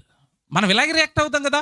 యాజ్ టీజ్గా పేతురు గారు అలాగే రియాక్ట్ అయ్యాడు. ప్రభువా ఇది నీకు అంటే నువ్వు సిలువకి ఎక్కకూడదు, నీకెవడో మేకులేయకూడదు, నిన్నెవడో దెబ్బలు కొట్టకూడదు, నువ్వు సిలువలో చచ్చిపోకూడదు అన్నాడు. చదువుతారా వచనం చూడండి జాగ్రత్తగా. ఎన్నో వచనం 22. పేతురు ఆయన చెయ్యి పట్టుకొని, ప్రభువా అది నీకు దూరమగును గాక, అది నీకు దూరం అయిపోవాలి, అలాంటి చావు నీకు రాకూడదు, అలాంటి శ్రమ నీకు రాకూడదు, అలాంటి హింస నీకు రాకూడదు అన్నాడు. ఏమన్నా మాట్లాడుతాను ఇక్కడో మాట్లాడుతాను ఆగమ్మ. పేతురు గారు ప్లేస్లో ఏమండి పేతురు గారే ఉన్నారు, యేసుప్రభు ప్లేస్లో మీరున్నారు. జాగ్రత్తగా వినాలి. యేసుప్రభు ప్లేస్లో మీరున్నారు. పేతురు గారు వచ్చి ప్రభు ఇది నీకు దూరమగును గాక అనగానే పేతురు గారి మీద మీకేం పుడుతుంది? నన్ను చచ్చిపోకూడదని కోరుకుంటున్నాడు, ఎంత మంచోడు నా పేతురు, ఐ లవ్ యూ బంగారం అంటాం. ఒక్కసారి పళ్ళు కొరికితే ఇలా చూశాడు. ఎవరంకా పేతురు అని కూడా అనలేదండి అప్పటి వరకు పేతురు అన్న ఆయన ఒక్కసారి పళ్ళు కొరికి ఇలా చూసి సాతానా అన్నాడు అంతే. ఎవరిని? పేతురు గారికి ఎలాగుండి ఉంటుంది? ఇప్పుడు పేతురు గారి ప్లేస్లోకి మీరు జంప్ అవ్వండి. యేసుప్రభు పళ్ళు కొరకు సాతానా అన్నాడు అనుకోండి. పేతురు గారి ప్లేస్లో మనం ఉంటే అసలు సేవ కాదు, ఆయన వెనకాల వెళ్ళం. నన్ను సాతాను అంటారు అందరిలో పట్టుకుని, సంఘం మధ్యలో మిమ్మల్ని లేపి మన సంఘంలో ఈడే సాతాను అన్నది అనుకోండి, సేవకురాలు కానీ సేవకుడు కానీ మళ్ళీ సంఘానికి వస్తాడా? మనలాంటి లో క్యారెక్టర్లు కాదండి వాళ్ళవి. గద్దిస్తే గద్దింపును స్వీకరించే మనసులు వాళ్ళవి. అందుకే గొప్ప వాళ్ళు అయ్యారు. మనల్ని ఎవడైనా గద్దిస్తే తీసుకుంటామా? నన్నే ఎందుకు అనాలి, వాడు మంచోడా వీడు మంచోడా, అన్న సేవకుడు మంచోడా, వాళ్ళ అమ్మాయి మంచిదా, వాళ్ళ ఆవిడ గారు మంచోడా, మొత్తం వెనకాల పెళ్ళికి ఎలాగైతే ఎంక్వైరీ చేస్తారో వెనకాల 7 తరాలు ఇంకా అలాగే 7 తరాలు ఎంక్వైరీ చేస్తారు వీడిని అన్నందుకు. మనుషులు మంచోళ్ళు కదండి. మనుషులు నేను చాలామంది తిరుగుతున్నాను కదా, 100,000 మందిని కలుస్తానండి రోజు. కొంతమంది అసలు నాకు నచ్చరు. మనుషులు మంచోళ్ళు కాదండి. మనిషి ముందు హాయిగా మాట్లాడతారు, మనిషి ముందు నవ్వుతూ మాట్లాడతారు, మనిషి ముందు ప్రేమగా మాట్లాడతారు. నా గురించే, నాకు జరిగినవి చెప్తున్నాను. నా ముందు పొగిడినోళ్ళు నా గురించి ఎక్కడో బ్యాడ్గా చెప్తారు. వీళ్ళు అనుకుంటారు అన్నకి తెలియదని. అది అడు తిరిగి పలానా వ్యక్తి అలా నీ గురించి అన్నాడని నా చెవుల్లోకి వస్తుంది. యాజ్ పర్సన్ మళ్ళీ అలా ఎదుర్కొంటూ వస్తాడండి. అనయ్య బాగున్నారా, ప్రయాణం బాగా జరిగిందా అంటాడు. చూడగానే మనసు ఎలాగ ఉండాలి చెప్పండి? ఎంత దొంగ మంచోడు రా నువ్వు, అంతే కదండి. మంచోడు అనాలా, దొంగడు అనాలా? జాన్సన్ నేర్పాడు చెడ్డ మంచోడు. వీడు మంచోడో తెలియదు, చెడ్డోడో తెలియదు. ఇప్పుడు పలకరించేవాడు దేవుడు ఊరుకోడు. సూపర్ తమ్ముడు, నేనంటే చాలా ఇష్టం నీకు, ఐ లవ్ యూ అనుకుని వెళ్ళిపోవటమే. చేసేదేముంది, ఏం చేయడానికి ఉంది? మనకేం చేయొద్దు అన్నాడు కదా ఆయన. పగ తీర్చుట నా పని, ఆడు నేను చూసుకుంటాను అన్న, నువ్వు ఏమనకండి, ఆడు మంచోడు కదా నేను చూసుకుంటానులే అన్నాడు. మీకు అర్థం అవ్వాలి. ఇప్పుడు పేతురు గారిని గద్దించగానే దెయ్యం అయిపోలేదండి ఆయన. సాతానా నా వెనుకకు, ఇప్పుడు వచ్చిన చూడండి యాజ్ ఇట్ ఈస్గా అక్కడ, సాతానా నా వెనకకు పొమ్ము, నీవు నాకు అభ్యంతర కారణముగా ఉన్నావు. నీవు మనుషుల సంగతులనే తలంచుచున్నావు, కానీ దేవుని సంగతులు, పేతురు నీకు మనిషిగా ఆలోచిస్తున్నావు కానీ దేవుడి దగ్గరికి వెళ్ళి ఆలోచించడం లేదు. నువ్వు జాగ్రత్తగా వినాలి. ఇది ఈ బిట్టు అర్థం అవ్వాలండి. ఈ బిట్టు అర్థమైతే నా పాఠం అయిపోయింది, ప్రసంగం ముగించేస్తాను. నీకు మనుషుల సంగతులు ఆలోచిస్తున్నావు, మనిషిగా నువ్వు ఆలోచిస్తున్నావు. దెబ్బలు తగలకూడదు, నాకు గాయం అవ్వకూడదు, నాకు ఏ శ్రమ రాకూడదు, నేను ఎప్పుడు సుఖంగా ఉండాలని మనిషి అనుకుంటాడు. కానీ దేవుడు ఏమనుకున్నాడు తెలుసా? నేను నిన్ను కన్నాను కదా, నీ కోసం కష్టాలు పడుతున్నాను కదా, నీ కోసం ఎన్నో శ్రమలు భరిస్తున్నాను కదా, నా కోసం కూడా నువ్వు అలాగే శ్రమ భరించాలని దేవుడు అంటాడు. రాయించాడు దేవుడు. ఇప్పుడు చూపిస్తాను మీకు, నెక్స్ట్ వచనాలు చూపిస్తాను ఇప్పుడు. కానీ మనిషి అలా ఆలోచిస్తున్నాడంటే, లోకం అంతా తింటుంది, త్రాగుతుంది, సుఖపడుతుంది కనుక ప్రభులోనికి వచ్చిన నేను కూడా లోకంలో ఉన్న మనుషులను చూసి వాళ్ళు హాయిగా ఉన్నారు కదా, వాళ్ళు సంతోషంగా ఉన్నారు కదా, వాళ్ళలాగే నేను ఉండాలని ప్రభు దగ్గరకు వచ్చి, తండ్రి నా ఎదురింటోడు ఎలాగ ఉన్నాడో అలాగ ఉండాలి, నా వెనకింటోడు ఎలాగ ఉన్నాడో అలాగ ఉండాలి, నా పొరిగింటోడు ఎలాగ ఉన్నాడో అలాగ ఉండాలి. ఆయన అంటున్నాడు, పేతురు గారిలా ఉంటావా, యాకోబు గారిలాగా ఉంటావా, ఎవరు స్టెఫన్ లాగా ఉంటావా అని ఆయన అంటున్నాడు. మీకు అర్థమవుతుందా? మనం మనుషుల పాయింట్ ఆఫ్ వ్యూలో ఆలోచిస్తున్నాం, దేవుడి విషయాలను మనం ఎక్కడ పెట్టేశాం? పక్కకు పెట్టేశాం. ఇదే మాట పేతురు గారితో అంటున్నాడు, పేతురు నువ్వు మనుషుల సంగతులను చెబుతున్నావు, మనుషుల సంగతులను ఆలోచిస్తున్నావు, దేవుని సంగతులు నువ్వు తలంచటం లేదు. నీకు అసలు దేవుడి సంగతులు అర్థం కాలేదు, ఆయన తలంపులు అర్థం కాలేదు. ఇంకా నేను సిలువలో చచ్చిపోవాలి, సిలువలో నేను శ్రమలు పడాలి, నా రక్తం అంతా కార్చేయాలి, నా రక్తము వలన సమస్త మానవాళికి ఏం కలగాలి? రక్షణ, పాప క్షమాపణ కలగాలి. అంతటి గొప్ప కార్యానికి నేను సిద్ధపడుతుంటే, ఆ గొప్ప కార్యం శ్రమలతో వస్తుందని నాకు ముందే తెలిసి నేను మీతో చెప్తుంటే, మహారక్షణ కార్యక్రమాన్ని వద్దంటావా పేతురు? నీకు దేవుడు అర్థం అవ్వలేదు ఇంకా అన్నాడు. ఇప్పుడు చెప్తాను. ఇదంతా చెప్పిన తర్వాత ఇప్పుడు చెప్పాడు, మీరు నా వెనకాల తిరుగుతుంటూ మీటింగులు అనుకుని, సభలు అనుకుని, స్వస్థతలు అనుకుని, ఇలాంటి హాయి కార్యక్రమాలే నన్ను వెంబడించిన వాళ్ళకు ఉంటాయని పొరపడుతున్నావేమో పేతురు. నాకే కాదు శ్రమలు, నాకే కాదు హింసలు, నాకే కాదు దెబ్బలు, భవిష్యత్తులో నీ నడ్డు కూడా పగలబోతుంది పేతురు అన్నాడు. మీకు అర్థమైందా? కంటిన్యూషన్ చదవండి. ఇప్పుడు ఆ కిందకి చదవండి. అప్పుడు యేసు, అప్పుడు అంటే తన సిలువ యాగాన్ని ఎక్స్ప్లెయిన్ చేసి, తన సిలువ ఎందుకు ఎక్కబోతున్నాడో ఎక్స్ప్లెయిన్ చేసి, సిలువ ఎక్కాలి, శ్రమలు పడాలి అన్నది దేవుని సంకల్పం అని పేతురు గారితో చెప్పిన తర్వాత, అప్పుడు నాకే అనుకుంటున్నారేమో శ్రమలు, అప్పుడు యేసు తన శిష్యులను చూచి, ఇదిగో మీలో ఎవడైనను నన్ను వెంబడింపగోరిన ఎడల తన్ను తాను ఉపేక్షించుకొని, ఇదిగో ఇప్పుడు చెప్తున్నాడు, నాకే కాదు పేతురు సిలువ నీకు కూడా ఉంది. మీకు అర్థమైంది? ఇప్పుడు తన్ను తాను ఉపేక్షించుకుని, తన సిలువ, ఇది నా సిలువ, నేను దెబ్బలు తినాలి, నేను హింసలు పడాలి, నేను సిలువలో ప్రాణం పెట్టాలి, ఇది నా సిలువ, నాకే కాదు సిలువ, నన్ను వెంబడిస్తున్న ప్రతి వాడికి ఏముంది? సిలువ. ఇప్పుడు అర్థమైందా? అసలు ఆ కాంటెస్ట్ ఎందుకు పుట్టింది, అసలు ఆ మాటలు ఎందుకు పుట్టాయంటే, పైన ఒక సందర్భం జరిగింది. క్రైస్తవుడు అనగానే సుఖాలు, క్రైస్తవుడు అనగానే సంతోషాలు, క్రైస్తవుడు అనగానే ఆశీర్వాదాలు అని ఒక రకమైన మాయలో పేతురు గారు అప్పటికుంటే, కాదు పేతురు, క్రైస్తవుడు అనగానే శ్రమలు, క్రైస్తవుడు అనగానే బాధలు, క్రైస్తవుడు అనగానే నిందలు, క్రైస్తవుడు అనగానే చెడ్డ మాటలు, క్రైస్తవుడు అనగానే లోకానికి ఒక పనికిరాని వాడుగా కనబడతాడు. అంతేనా? సిలువను గూర్చిన వార్త నశించుచున్న వారికి ఎలా ఉంటుంది? వెర్రితనం. రక్షించబడుతున్న మనకి దేవుని శక్తి. బాగా వినండి. ఇప్పుడు సిలువను గూర్చిన వార్త అంటే యేసుప్రభు సిలువలో చచ్చిపోయాడని ఇదే కదండి 3 రోజుల నుంచి సభలు పెడుతుంటాం మనం. ఆయన రక్షణగా అంగీకరించండి, మీ పాపాలు కడుక్కోండి, మీ కుటుంబాలు కట్టుకోండి, మీరు పరిశుద్ధులు అవ్వండి అని ఏమంటే ఇలా పని చేస్తుంటే, ఇలా మన వేల రూపాయలు లక్షల రూపాయలు దేవుడి పని కొరకు మనం ఖర్చు పెడుతుంటే లోకానికి మనం ఎలా కనబడతాం చెప్పండి? మీరు ఆలోచించండి. ఇప్పుడు ఎలా కనబడతాం? వీళ్ళకేట్రా పిచ్చి పట్టిద్దేట్రా, ఎప్పుడో చచ్చిపోయాడు యేసు ప్రభు, ఆయన ఎప్పుడో చచ్చిపోయిన ఆయన కోసం వీళ్ళు ఇప్పుడు చచ్చిపోతున్నారేట్రా అంటాడు ఒకడు.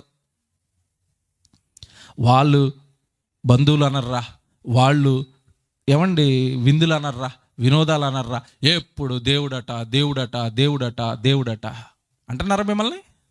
అంటారు.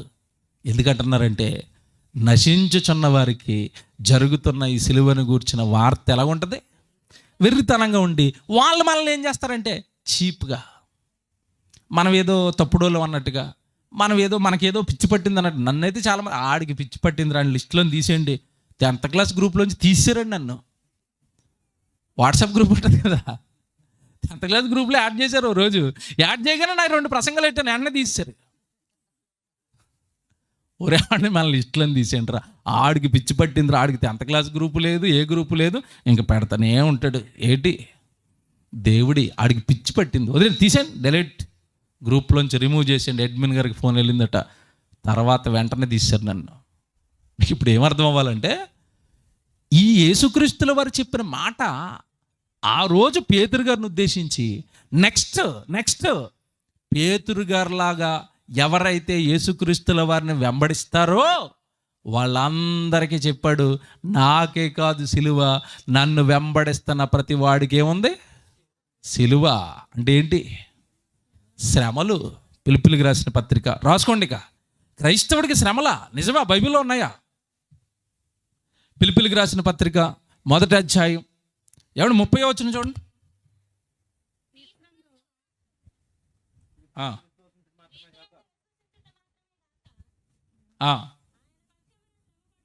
ఏమంటే జాగ్రత్తగా వినండి. మీరు క్రీస్తునందు విశ్వసించుట మాత్రమే కాక సరిపోదు. క్రీస్తును విశ్వసిస్తే సరిపోదు. అలాగే ఉంది చూడండి బైబిల్లో. నేను కొత్త చెప్పట్లేదు, మీ బైబిల్లో ఉంది అది.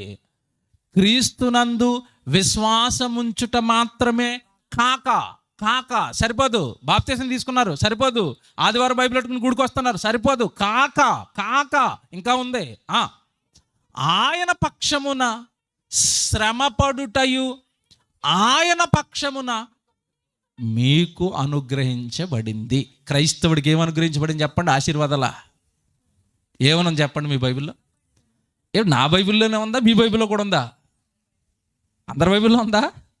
ఉందండి, ఉంది. ఇది క్రీస్తు పక్షాన క్రైస్తవుడికి ఏం అనుగ్రహించబడింది? శ్రమ. ఏ స్థాయిలో అనుగ్రహించబడిందో తెలుసా? ఇప్పుడు శ్రమలో అనగానే స్థాయిలు ఉంటాయి. చిన్న చిన్న మాటలకే కొంతమంది అల్లాడిపోతూ ఉంటారు.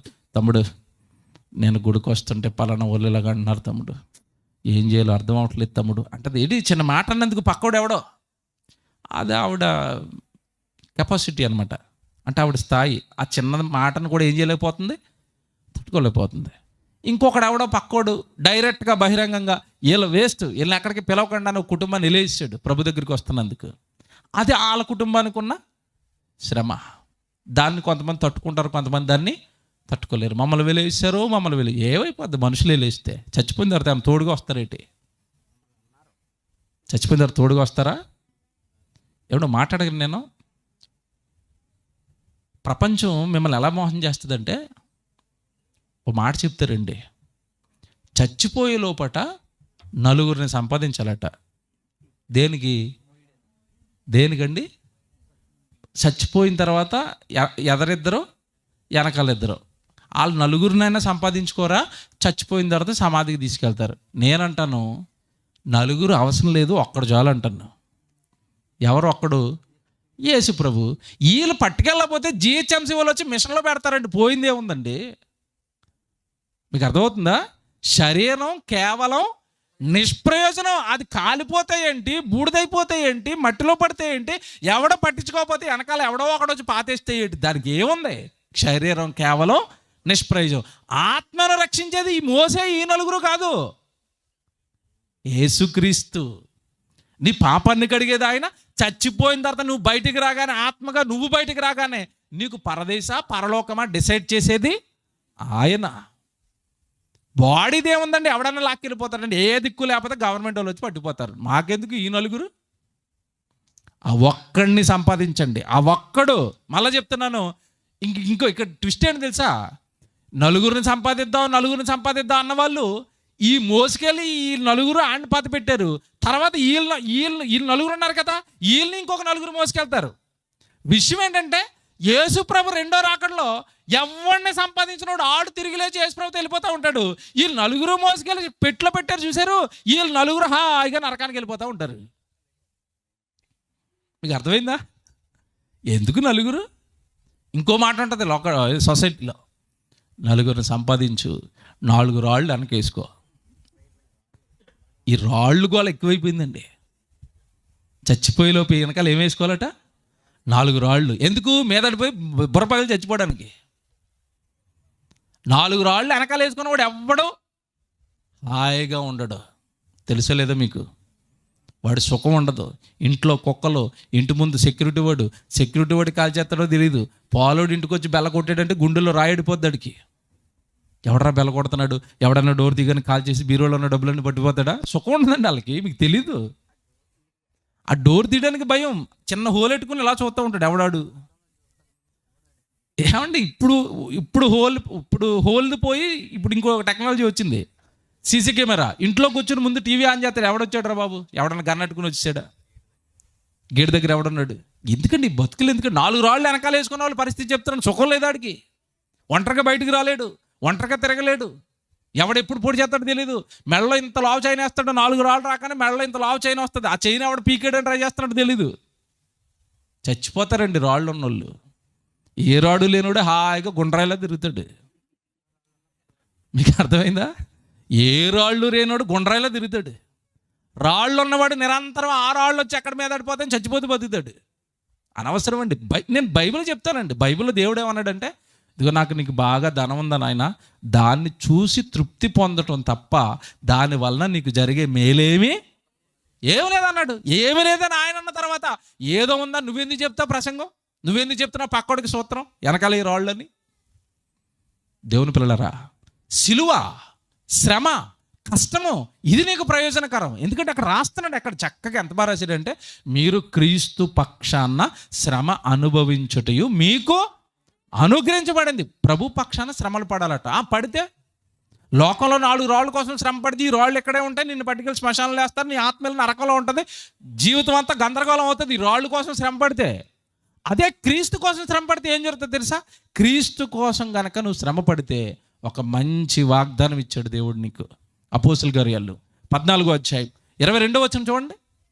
ప్రభు కోసం శ్రమ పడతాం. ఇగో ఈ 3 దినాలు ఈ జల్లికొమ్మర ప్రాంతంలో ఉన్న సంఘం పడుతున్న కష్టాలండి ప్రభు కోసం. మండు టెండర్లో సామాన్లు వేసుకుని వస్తున్నారు, మండు టెండర్లో భోజనాలు వండుతున్నారు.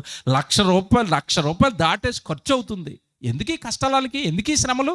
కుటుంబంలో పెళ్లి జరుగుతున్నట్టుగా చేస్తున్నారు, నిద్ర లేకుండా రాత్రి 2 గంటల వరకు 3 గంటల వరకు ఈ సామాన్లన్నీ ఎత్తుకుని మళ్ళీ ఇంకో చోట పెట్టుకుని. ఏంటండి ఈ శ్రమలు? ఎందుకు ఇవి? చదువుతున్నారు చూడండి అక్కడ. అపోస్తుల కార్యాలు 14వ అధ్యాయం 22వ వచనంలో పౌలు గారు అంటున్నారు, శిష్యుల మనస్సులను దృఢపరిచి విశ్వాసమందు నిలకడగా ఉండవలెననియు మనము అనేక శ్రమలను అనుభవించి మనము దేవుని రాజ్యములో ప్రవేశించదము. అంటే ఈ సిలువెత్తుకోవటం అంటే శ్రమలు భరిస్తే, కష్టాలు భరిస్తే, దేవుడి కోసం దేనికైనా సిద్ధమని నువ్వు రెడీ అయిపోతే దేవుడి రాజ్యములో నీకు ప్రవేశం దక్కుతుంది. భూమి మీద శ్రమ పరలోక రాజ్యపు ప్రవేశం, భూమి మీద శ్రమ నిత్య రాజ్యపు ఆహ్వానం. భూమి మీద నువ్వు పడుతున్న శ్రమ యుగ యుగాలు సంతోషపడడానికి పునాదులు ఇవే. ఈ రాత్రి నిద్రపోవచ్చు మనకి, లేదా నా దేహంలో ఆరోగ్యం పోవచ్చు, లేదా మీరు సంపాదించుకున్న కష్టార్జితం 1000 రూపాయలు 1,00,000 రూపాయలు పోవచ్చు. ఈ పోనివ్వండి, ఈ శ్రమలు పోనివ్వండి, కష్టాలు పోనివ్వండి. కానీ మనకున్న ధైర్యం ఏంటో తెలుసా? ఈ శ్రమట మన సుఖానికి పునాదులేస్తుంది. ఈ శ్రమ మన సంతోషానికి పునాదులేస్తుంది. ఈ శ్రమలు నిన్ను ఎక్కడికి తీసుకెళ్తాయట? పరలోక రాజ్యం. అంటే యేసుక్రీస్తుల వారు పరలోక రాజ్యము ఎవరికి ఇస్తాడు? ఈ వచనం ప్రకారం శ్రమలు పడిన వాడికే పరలోక రాజ్యం. భూమి మీద కష్టపడి పనిచేసిన వాడికే దేవుడు ఇవ్వబోయే జీతం. యెషయా గ్రంథం 62వ అధ్యాయం 11వ వచనం తీయండి బైబిల్లో. యెషయా గ్రంథం 62వ అధ్యాయం 11వ వచనం. ఆలకించండి, భూ దిగంతముల వరకు యెహోవా సమాచారము ప్రకటింప చేయుచున్నాడు. ఇదిగో నీ రక్షణ, జాగ్రత్తగా వినండి, ఇదిగో నీ రక్షణ నీ యొద్దకు వచ్చుచున్నది. ఇదిగో ఆయన ఇచ్చి బహుమానము. బహుమానం అంటే ఏంటి చెప్పండి? మనకి బహుమానం ఏంటి? పరలోకం అండి, నిత్యరాజ్యం. అది ఎవరి దగ్గర ఉందట? ఆయన దగ్గరే ఉందట. ఆయన ఇచ్చు బహుమానం ఆయన యొద్దనే ఉన్నది. ఆయన ఇచ్చు జీతము ఆయన తీసుకొని వచ్చుచున్నాడు. ఎవరు? యేసుక్రీస్తు. ఏం పట్టుకుని వస్తున్నాడట? 2వ రాకడలో జీతం, జీతం, జీతం. మిమ్మల్ని ప్రశ్న అడుగుతున్నాను, 1వ తారీఖు దాటిన వెంటనే జీతం ఎవరికి పడుతుంది? చెప్పండి, ఎవరికి పడుతుంది? ఇంట్లో కూర్చుని టీవీ చూసుకుంటూ ఉన్నాను, ఇంకా జీతం పడలేదేంటి అంటావా? పడుద్దా? నువ్వు పనికి వెళితే, కష్టపడి పని చేస్తే నెల తిరిగిన వెంటనే నీకేం పడుతుంది? జీతం. ఇప్పుడు యేసుక్రీస్తుల వారు ఏం పట్టుకుని వస్తున్నాడట? జీతము. జీతము ఎవరికి ఇస్తాడు? జీతం ఎవరికి ఇస్తాడు తెలుసా? ఇగో వీళ్ళు చూసారా, ఇక్కడ కూర్చున్నారు. వాళ్ళకి ఉదయం అంతా ఏవో పనులు ఉంటాయండి పాపం. ఏ పనులు చేసుకునే వాళ్ళు. కొన్నిసార్లు దేవుడి పనికి వాళ్ళ పని అడ్డొస్తుంది అనుకోండి, ఆ రోజు వాళ్ళు ఏం చేస్తారు? సెలవు, మేము రావట్లేదు నీ పనికి అంటారు. ఆడు ఇవ్వాల్సిన 1000 రూపాయలు వీళ్ళు నష్టపోయారు. జీతం పోగొట్టుకున్నారా? పోగొట్టుకున్నారు. జీతము పోగొట్టుకున్నారు. నెక్స్ట్ ఈ పని ఎలాగ ఉంటుందంటే, బాస్ 7 గంటలకు వెళ్ళిపోమన్నట్టు ఉండదు. రాత్రి 3 అవుతుంది సర్దుకునేసరికి. ఇప్పుడు అక్కడ పని పోగొట్టుకొని, అక్కడ జీతము పోగొట్టుకొని, రాత్రి 2 గంటల వరకు 3 గంటల వరకు దేవుడు పని అనుకుంటూ, బాక్సులు పెట్టుకుంటూ, స్టేజ్లు వేసుకుంటూ, సర్దుకుంటూ, బండులు నడుపుకుంటూ. మరి వీళ్ళని చూస్తున్నప్పుడు లోకానికి ఎలాగుందని, ఎందుకు చేస్తున్నారా వీళ్ళు? ఎందుకు చేస్తున్నారు? అదే అక్కడ మీరు చదువుకున్న వచనం. వీళ్ళు ఎందుకు చేస్తున్నారంటే, జీతం ఇవ్వడానికి ఒక ఆయన వస్తున్నాడు. ఎవరు?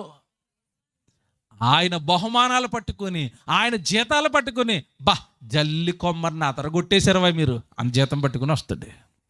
ఆ జీతం కోసం వీళ్ళు పని చేస్తున్నారు. మరి మీ ప్రాంతంలో మీకు యేసుక్రీస్తుల వారు వస్తే మీకోసం కూడా ఏం పట్టుకుని రావాలి? బహుమానం, జీతాలు పట్టుకుని రావాలి. ఎవరు పని చేస్తున్నారండి? ఆదివారం గట్టిగా ప్రసంగం చేస్తే కానీ ఆరాధనకు రాము. ఆ ఆరాధనకి రావడానికి కూడా అయ్యగారు ఎన్ని ప్రసంగాలు చేయాలి, మానేస్తే వెనకాల పడి ఫోన్ చేయాలి, బాబోయ్ రండి దేవుడి సన్నిధికి, దేవుడి సన్నిధికి, దేవుడి సన్నిధికి అంటే కానీ దేవుడు జ్ఞాపకం రాని ఈ జనాంగానికి జీతాలు పట్టుకుని వస్తాడా? బహుమానాలు పట్టుకుని వస్తాడా? మీరు ఆలోచించుకోండి, మీరు ఆలోచించుకోండి. బైబిల్ చెప్తున్నాను నేను. జీతము పని చేసిన వాడికే కదా. నువ్వు ఏ పని చేస్తానవని పరలోకపు జీతం పట్టుకొని వస్తాడు. నీకు నిన్ను పరలోకాన్ని తీసుకుని వెళ్ళడానికి వస్తాడు. ఆలోచించు, ఒకసారి ఆలోచించు. అసలు మనల్ని దేవుడు క్రీస్తు వద్దకు నడిపించినప్పుడే మన గురించి పాత నిబంధనలో ఒక ప్రవచనం రాయించేశాడు. టైం అయిపోతుంది కాబట్టి కొత్త నిబంధనలో పౌలు గారు దాన్ని జ్ఞాపకం చేశాడు. అది చూపించుకుని ముందుకెళ్తాను. రోమీలకు రాసిన పత్రిక తీయండి. అసలు మనం ప్రభువులోనికి వచ్చింది ఎందుకో తెలుసా? హ్యాపీగా ఉండడానికి కాదు, సంతోషంగా ఉండడానికి కాదు, సంబరాలు చేసుకోవడానికి కాదు, పండగలు చేసుకోవడానికి కాదు. రోమీలకు రాసిన పత్రిక తీయండి, 8వ అధ్యాయం 36 నుంచి 39 వరకు రాసుకోండి. రోమపత్రిక 8వ అధ్యాయం 36 నుంచి చూడండి. ఇందును గూర్చి వ్రాయబడినదేమనగా, నిన్ను బట్టి దినమెల్లా మేము, ఏమన్నా అండర్లైన్ చేసుకోండి, నిన్ను బట్టి ఉందా అక్కడ? ఏమన్నా అందరి బైబిల్లోనే ఉందా? నిన్ను బట్టి అనగా దేవునిని బట్టి, దేవునిని బట్టి. జాగ్రత్తగా చదవండి. ఇందును గూర్చి వ్రాయబడింది ఏమనగా, నిన్ను బట్టి, దేవా నిన్ను బట్టి దినమెల్లా మేము వధింపబడిన వారము దినమెల్ల ప్రతిరోజు మేము ఎవరమట? వధింపబడిన వారం అంటే నీకోసం ప్రాణాలు ఇవ్వడానికి సిద్ధపడి వధకు సిద్ధమైన వాళ్ళం. మొన్న ఒక వీడియో చూశానండి, నాకు కళ్ళల్లో నీళ్ళు తిరిగేసేయండి. ఏంటి వీడియో అంటే, ఒక ఆయన గొర్రెను పెంచుకున్నాడు. గొర్రెను పెంచుకుని ఆయన ఏది చెప్తే అది చేస్తుందండి. గొర్రె రా అంటే వస్తుంది, వెళ్ళు అంటే వెళ్తుంది. ఆయన నరికేటప్పుడు, మేకలు నరికేటప్పుడు ఒక దొంగ ఉంటుంది కదండి, ఆ దొంగ ఒకటి అలా పెట్టి కత్తి చేతిలో పెట్టుకుని ఏయ్ వచ్చి తలెట్టు అన్నాడు. మీరు చూసారా ఎవరైనా ఆ వీడియో? బాబా నిన్న ఎత్తినండి, ఫిదా అయిపోయినండి ఆ వీడియోకి. తలపెట్టు అనగానే కత్తెలాగా ఎత్తాడు, తలపెట్టు అన్నాడు. అలాగ వచ్చండి, మెట్లు 2 అలా మెట్లు, అది హైట్ కదా, ఆ హైట్కి 2 కాళ్ళు వేసి అలా తల కింద ఎట్టిందండి. నరికేసుకో అంటుంది.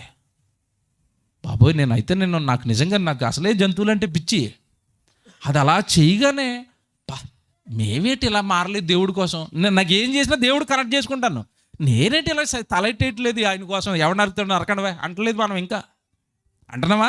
ఎవడైనా సభకి వెళ్ళేవా నీ సంగతి చూస్తాను అన్నాడు అనుకోండి, అంతే గుండె కింద జారిపోద్ది మనకి. ఎందుకులేండి మనకి గొడవలు ఎందుకు, మనకి ఆడు కొడతాడట, ఆడు తిడతాడట, ఆడేదో అంటాడట. ఎవడికి భయపడుతున్నావు? మనిషిగా? ఆడు చేస్తాడు, నువ్వు చేస్తావు. దిక్కు మొక్కు లేనోడు నేను బెదిరిస్తున్నాడు, నీకు దిక్కు ఉంది. ఎవరు? యేసు. చావైతే మనకి లాభం, ఇంకెవడికి భయపడతామండి? అపోస్తలులు అన్నారు, ఒరు దేహాన్ని చంపే మీకు భయపడాలా, దేహాన్ని ఆత్మను రెండింటిని నరకంలో వేసే దేవునికి భయపడాలా. ఏది న్యాయమో మీరే చెప్పండి అన్నారు. నోరు మూసుకున్నారు అలా. ఆ రోజు మనకి జ్ఞానం లేక అన్ని బెదిరికాయ బాబోయ్ అంటున్నాం. ఇక్కడ చూడండి ఎంత బాగా రాస్తున్నాడంటే, మేము నిన్ను బట్టి దినమెల్లా వధింపబడిన వారము, చచ్చిపోవడానికి సిద్ధపడే క్రీస్తులోనికి వచ్చాం.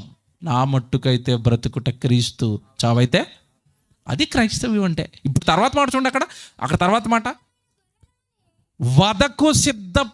వధకు సిద్ధమైన గొర్రెలమని మేము ఎంచబడిన వారము. క్రైస్తవుడు ఎవరట? వధకు సిద్ధపడిన గొర్రెలము అంటే అవసరమైతే స్టెఫను గారిలాగా, అవసరమైతే యాకోబు గారిలాగా దేవుడి కోసం మనం ఏమి ఇవ్వాలి? బలియాగం, ప్రాణం. చంపేస్తారా? చంపుకోండి. మాకు బెదిరింపులు వస్తాయి, మాకు వాట్సాప్లో మెసేజ్లు వస్తాయి. మన మధ్యకాలంలో ఫేస్బుక్లో ఒక వీడియో వదిలేనండి, బైబిల్ మతమా ధర్మమా, చిన్న షార్ట్ బిట్ చేసి మా వాళ్ళు ఫేస్బుక్లో వదిలేరు అంతే. దాని కింద భయంకరమైన బూతులు, కామెంట్లు, నెక్స్ట్ లిస్ట్లో నువ్వే రోయ్, నెక్స్ట్ నిన్నే చంపేస్తామంటే. ఇప్పుడు అది చదువుతున్నప్పుడు నాకు ఎలాగుందంటే నవ్వుకుంటున్నాను నేను. ఇప్పుడు చంపేస్తావా? ఎవరిని చంపేస్తావు? అసలు నన్ను చూసేవేటరా నువ్వు అన్నాను నేను లోపల. నన్ను చూస్తున్నాడండి ఎవడైనా? నేను ఆత్మనండి, ఎవరికైనా కనపడతానా? నువ్వు బెదిరించేది నా శరీరాన్ని. ఈ తాటాకు చెప్పులు ఎవడరా భయపడతాడు? తీసుకోండి ప్రాణాన్ని హాయిగా. మాకు ఇంకోటి ఏంటంటే, ఇది పోతే కొంచెం బెటరు. మీరేమో భయపడతారు చావుకి, మేమేమో వెల్కమ్. చావు వస్తే మాకు ఈ ప్రయాణాలు తగ్గుతాయి, ముక్కులోకి దుమ్ము వెళ్ళిపోతుంది, తగ్గుతుంది.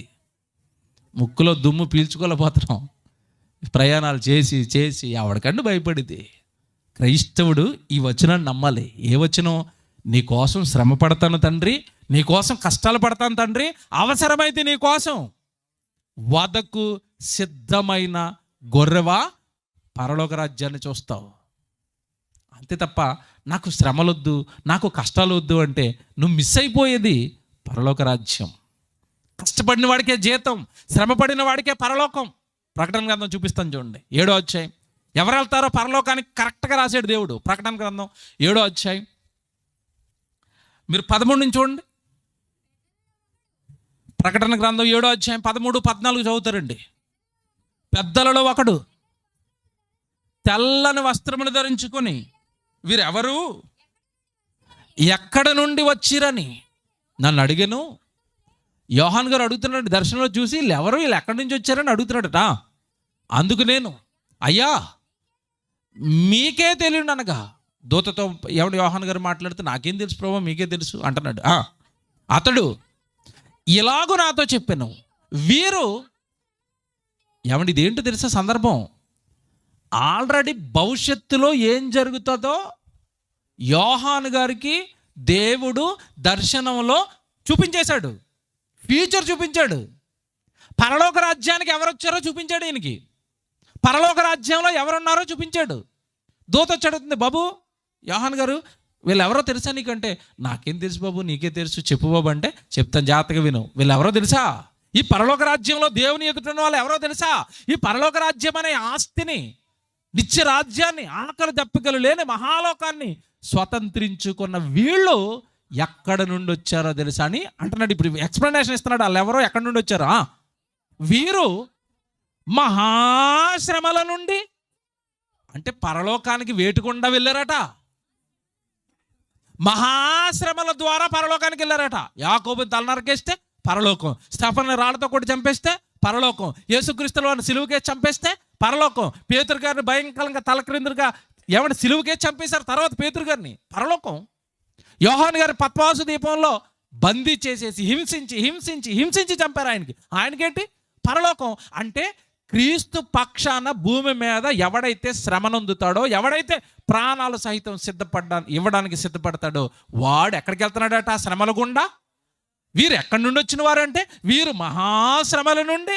బాబా, అంటే పరలోకం వెళ్ళాలంటే భూమి మీద నీకు ఏం రావాలి? ఇప్పుడు శ్రమ వద్దు అంటే. మీ చిన్నప్పుడు సామెత చెప్పేవారు చదువుకునేటప్పుడు, ఒరేయ్ ఇప్పుడు కష్టపడ్డావు అనుకో, పెద్ద అయిన తర్వాత సుఖపడతావు. ఇప్పుడు సుఖపడి గోళీలు ఆడుకుంటున్నావు అనుకో, పెద్ద అయిన తర్వాత చీపురు పని చేసుకుంటూ లేదా పాలేరు పని చేసుకుంటూ చస్తావు అనేవారు పెద్దోళ్ళు, గుర్తుందా? ఇప్పుడు కష్టపడితే తర్వాత సుఖపడతావు, ఇప్పుడు సుఖపడితే తర్వాత కష్టపడతావు. ఏ స్టేజ్ నేను అప్లై చేస్తున్నాను. భూమి మీద ఉండి 60-70 సంవత్సరాలు సుఖపడ్డావు అనుకో, చచ్చిపోయిన తర్వాత నరకంలో పడి యుగాలు కష్టపడతావు. మా అన్నయ్య గారు అక్కడే ఉన్నారు, ధనవంతురు గారు. రోజు తాడేపల్లిగూడెం అనుకుంటా, తణుకు అనుకుంటా, రావులపాలెం అనుకుంటా తిరిగాడు. అంతే కదండి. రోజు పార్టీలాడికి, తినడానికి, త్రాగడానికి, సుఖించడానికి. ఒకరోజు కూడా లీవ్ లేదట. దేనికి? ప్రతిదినమూ సుఖపడ్డాడంటే అర్థం ఏంటి? ఒక్కరోజు కూడా గ్యాప్ లేదు. ఓ రోజు తణుకు, ఓ రోజు తాడేపల్లిగూడెం, ఓ రోజేమో పిప్పర, ఓ రోజేమో గణపవరం, ఓ రోజేమో రావులపాలెం. రోజు మొత్తం క్యాలెండర్ ఫుల్. దేనికి? తినడానికి, త్రాగడానికి, సుఖించడానికి, లోకంలో పడి ఎంజాయ్ చేయడానికి. ఒరే నీ పని అయిపోద్దిరా అన్నాడు. ఓ రోజు పని అయిపోయింది. సుఖపడి తిని తాగిన దేహమేమో హాయిగా పెట్టులో పడుకుంది. ఆత్మ వెళ్ళి అక్కడ ఏమైపోతుంది? కాలిపోతుంది. భూమి మీద సుఖపడ్డాడు, తర్వాత కాలిపోతున్నాడు. అదే భూమి మీద ఉన్న ఈ 60-70 ఏళ్ళ దేహంతో ఏదో కష్టపడి నీకు తోచింది, నీ వల్ల అయింది. దేవుడు ఎప్పుడు కొండలే తీసుకోమని చెప్పండి. నీ మీద నీ స్థితి ఏంటో, నీ భక్తి ఏంటో, నీ రేంజ్ ఏంటో ఆయనకు తెలుసు. ఒరే నీ వల్ల అయింది మోయిరా బాబు. పిచ్చుకి దగ్గరికి వెళ్ళి, చిన్న పిట్టు ఉంటుంది కదా పిచ్చుక, 10 కేజీలు బస్తాతే అంటావా పిచ్చుకిని? అదేదో చిన్న చిన్న ఆకులు ఎత్తుకుని వస్తుంది. చాలులే బాబు అక్కడ అడేసిపో, నీ వల్ల ఏం చేయి. అంతే కదండి. బలవంతుడు బలమైన పనులు చేయాలి, బలహీనుడు అంతే ఏదో ఒక పని. నీకు నచ్చిన శ్రమ, నీకు నచ్చిన నీకు వచ్చింది, నువ్వు ప్రభు కోసం ఏం చేయగలవో ఎత్తుకో భూమి మీద. మళ్ళా చెప్తున్నాను, ప్రభు కోసం నువ్వు ఏం చేయగలవో ఎత్తుకో భూమి మీద. కష్టపడు, జీతాన్ని రెడీ చేసుకో. వస్తున్నాడు రాజు, మీ రాజు వస్తున్నాడు, చక్రవర్తి వస్తున్నాడు, నేను తీసుకెళ్ళాలి పరలోకానికి. జీతం ఇచ్చి రెడీ అయిపో, పని చేయి భూమి మీద. నలుగురికి దేవుడు మాటలు చెప్పించు. వీరు మహాశ్రమల నుండి, చదువుతారు చూడండి అది ఎంత బాగుంటుందో. వీరు మహాశ్రమల నుండి వచ్చిన వారు గొర్రె పిల్ల రక్తములో ఏం చేశారట? వీళ్ళు గొర్రె పిల్ల రక్తములో తమ వస్త్రములు ఉతుకుకొని వాటిని తెలుపు చేసుకునిరి. అందువలన వారు దేవుని సింహాసనము ఎదుట ఉండి రాత్రింపగళ్ళు ఆయన ఆలయములలో, చూసారా, ఆయన ఆలయాలలో, పరలోక రాజ్యంలో దేవుని ఎదుట ఉండి ఆయన్ని వారు ఏం చేస్తున్నారట? సేవిస్తున్నారు. మరి నువ్వు సేవించాలా? చచ్చిపోయిన తర్వాత దేవుని ఎదుట ఉండాలా? పాతాళంలో ఉంటావా? ఏముందండి 3 నెలల ముచ్చట. ఈ రాళ్ళు కోసం పరిగెడుతున్నావా? వెనకాల 4 రాళ్ళు వేసుకోమని ఎవడో చెప్పాడని. ఏముండదు, ఉపయోగం ఏముండదండి. డబ్బు, లోకము ఇవన్నీ కూడా మాయ.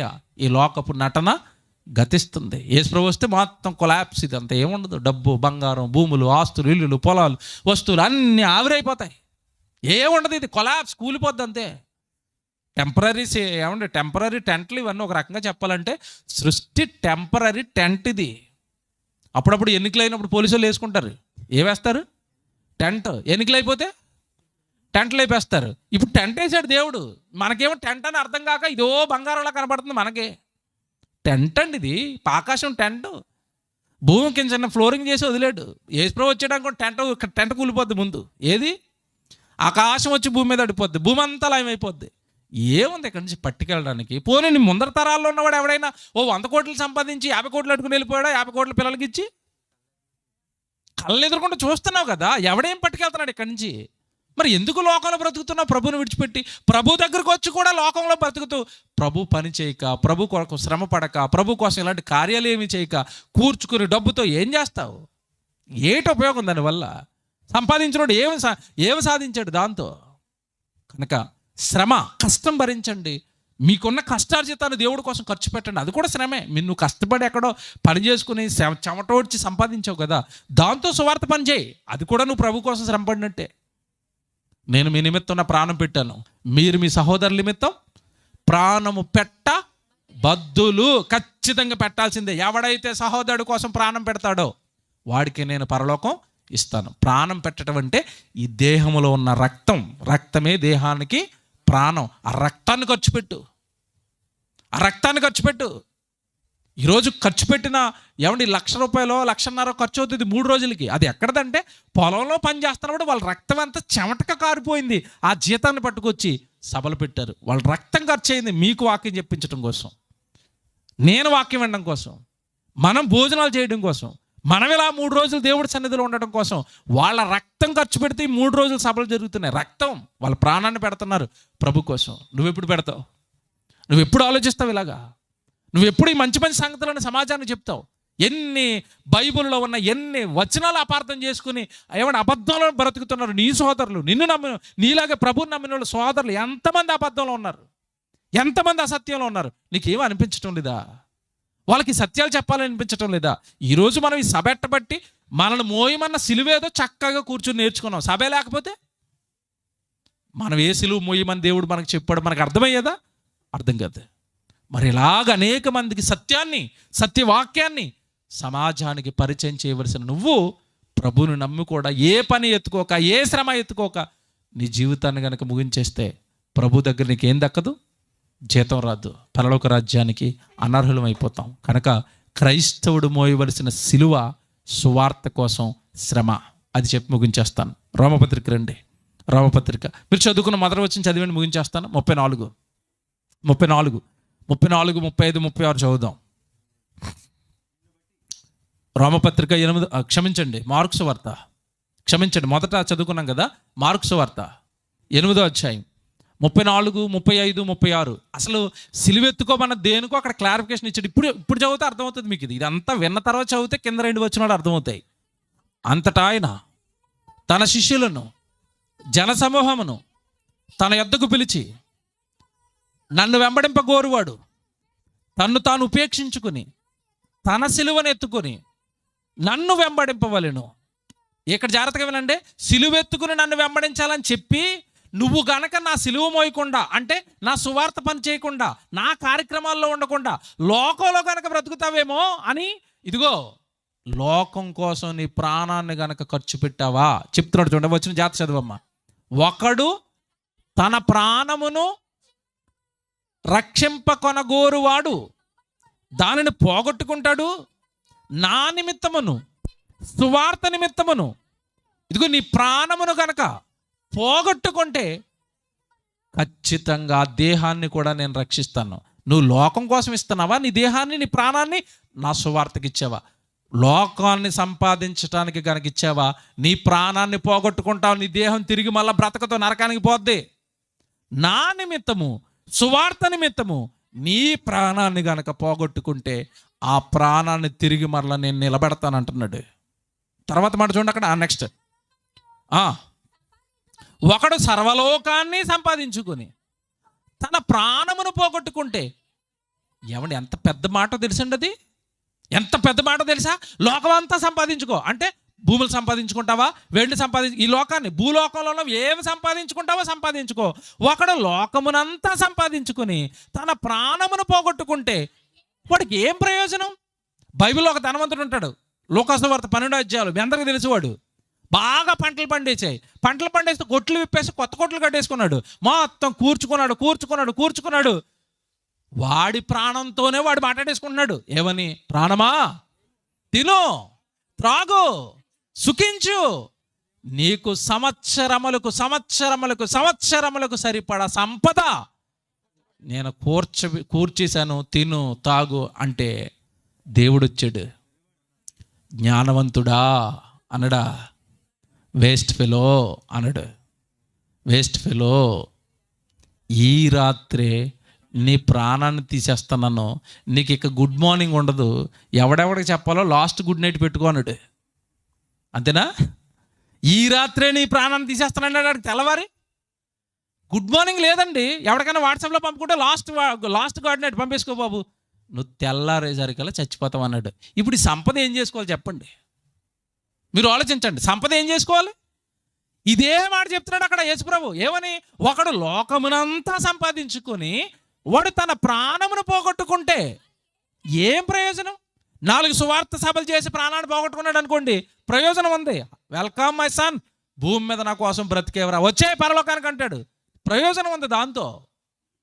నేను దేవుడి కోసం ఒక వస్తువు కొన్నాను, దేవుడి కోసం సభలు పెట్టాను, దైవజనుడికి ఏదో చేశాను, లేదంటే సంఘంలో ఏదో కొరతలుగా ఉన్నాయని, సేవకు సంఘంలో వస్తువులు లేవని లక్షల రూపాయలు పెట్టి వస్తువులు కొన్నాను. ఇగో సౌండ్ బాక్సులు కొన్నాను, కెమెరాలు కొన్నాను, ఏమైనా స్టేజీలు కొన్నాను, ఏమైనా మెటీరియల్ చాలా కావాలి, ల్యాప్టాప్లు కావాలి, కొన్నాను. దేవుడి సేవకు ఇవన్నీ సమకూర్చాను. లేదా మందిరం కట్టాను దేవుడి కోసం, లేదా దేవుడి కోసం స్థలం ఇచ్చాను. స్థలం కొంటుంటే నాకు కష్టార్జితం లక్షల రూపాయలు ఇచ్చాను.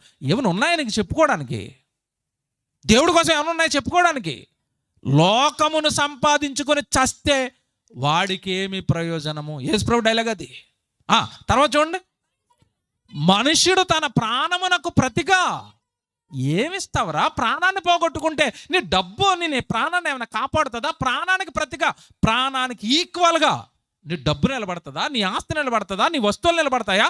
లేదా నువ్వు ప్రపంచంలో అధికారం అనుకుంటే ఎవరో మనుషులను సంపాదించుకున్నావు కదా, నీ ప్రాణాన్ని ఏమైనా మనుషులు తిరిగి తీసుకొస్తారా? ఏమి నిలబడుతుంది? ప్రాణాన్ని నిలబెట్టవలసిన వాడిని నేను. నువ్వు నా సువార్తకి, నా వాక్యానికి, నా సేవకి నీ దేహాన్ని, నీ కష్టాన్ని, నీ శ్రమని ఇస్తేనే నీ ప్రాణాన్ని నేను నిలబెడతాను. లేదు మేము సువార్త ప్రకటించడం అంటే మాకు సిగ్గండి అంటావా? కింద వాళ్ళ కోసం కూడా రాసేస్తున్నాడు వెంటనే. ఇదిగో ఏటమ్మా, వ్యభిచారమును ఈ తరము వారిలో నన్ను గూర్చియు, జాగ్రత్తగా వినండి ఇక్కడి నుంచి, నన్ను గూర్చియు నా మాటలను గూర్చియు ఎవడైనా సువార్త చెప్పడానికి సిగ్గుపడితే వానిని గూర్చి మనుష్య కుమారుడు తన తండ్రి మహిమ గలవాడై పరిశుద్ధ దూతలతో కూడా వచ్చినప్పుడు, ఇదిగో ఈ వేస్ట్ వేలను చూసి నేను సిగ్గుపడతానని అంటాడు. మీకు అర్థమైందా? ఏమంటే యేసు నువ్వు చేసిందని నెత్తి మీదకి వస్తుంది. నువ్వు సువార్త చెప్పరా అంటే సిగ్గు అన్నావు. యేసుప్రభు 2వ రకంలో వచ్చి ఈడవాడు సిగ్గుమాలినోడు అంటున్నాడు. ఏమంటే యేసుప్రభు గురించి చెప్పడానికి సిగ్గా? అసలు మాకు వేరావేశం వస్తూ ఉంటుంది. బైబిల్ని చూడగానే లోపల నుంచి ఒక ధైర్యం, ఏ బైబిల్ పట్టుకున్నామండి అని అనిపిస్తూ ఉంటుంది, ఏం యేసుప్రభు దగ్గరికి వచ్చేవాడిని అనిపిస్తుంది. సిగ్గుపడుతున్నారు ఏంటంటే? దేనికి సిగ్గు? తప్పుడు పని చేసేవాడు సిగ్గుపడతాడు, వ్యభిచారం చేసేవాడు సిగ్గుపడతాడు. ఇంకా ఎక్కువ మాట్లాడాలంటే లోకం కోసం బ్రతికేవాడు సిగ్గుపడతాడు. ప్రభు కోసం బ్రతికే నీకెందుకు సిగ్గు? సృష్టికర్త కోసం చెప్పే నీకెందుకు సిగ్గు? సృష్టికర్త పని చేస్తాను నీకెందుకు సిగ్గు? సృష్టికర్త రాయించిన బైబిల్ పట్టుకుని నీకెందుకు సిగ్గు? సిగ్గుపడవలసిన వాడు వ్యభిచారం చేస్తున్నవాడు, సిగ్గుపడేవాడు దొంగతనాలు చేస్తున్నవాడు, సిగ్గుపడేవాడు ఈ మోసపోతున్న లోకం కోసం మాయలో బతుకుతున్నవాడు సిగ్గుపడతాడు. నీకెందుకు సిగ్గు? సిగ్గు దేవుడి లక్షణం కాదు. సిగ్గుపడమని ఎక్కడ చెప్పలేదు. సిగ్గుపడ్డావా నువ్వు దెబ్బ అయిపోతావు. చాలామందికి కరపత్రాలు పంచండి అంటే మా వాళ్ళు ఉన్నారా, వీళ్ళు ఉన్నారా, ఇలా చూసుకొని ఎవరైనా ఏమన్నా అనుకుంటా. ఇదేంటిది?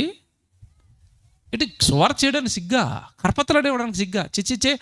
ఇప్పుడు మీరు ప్రభు కోసం సిగ్గుపడ్డారనుకో, యేసు ప్రభు వచ్చి మిమ్మల్ని కూడా సిగ్గుపరుస్తానంటే నా కోసం సిగ్గుపడ్డావు కదా, ఇప్పుడు నువ్వు ఎవరో నాకు తెలీదు అన్నాడు అనుకోండి, మన పరిస్థితి ఏంటి?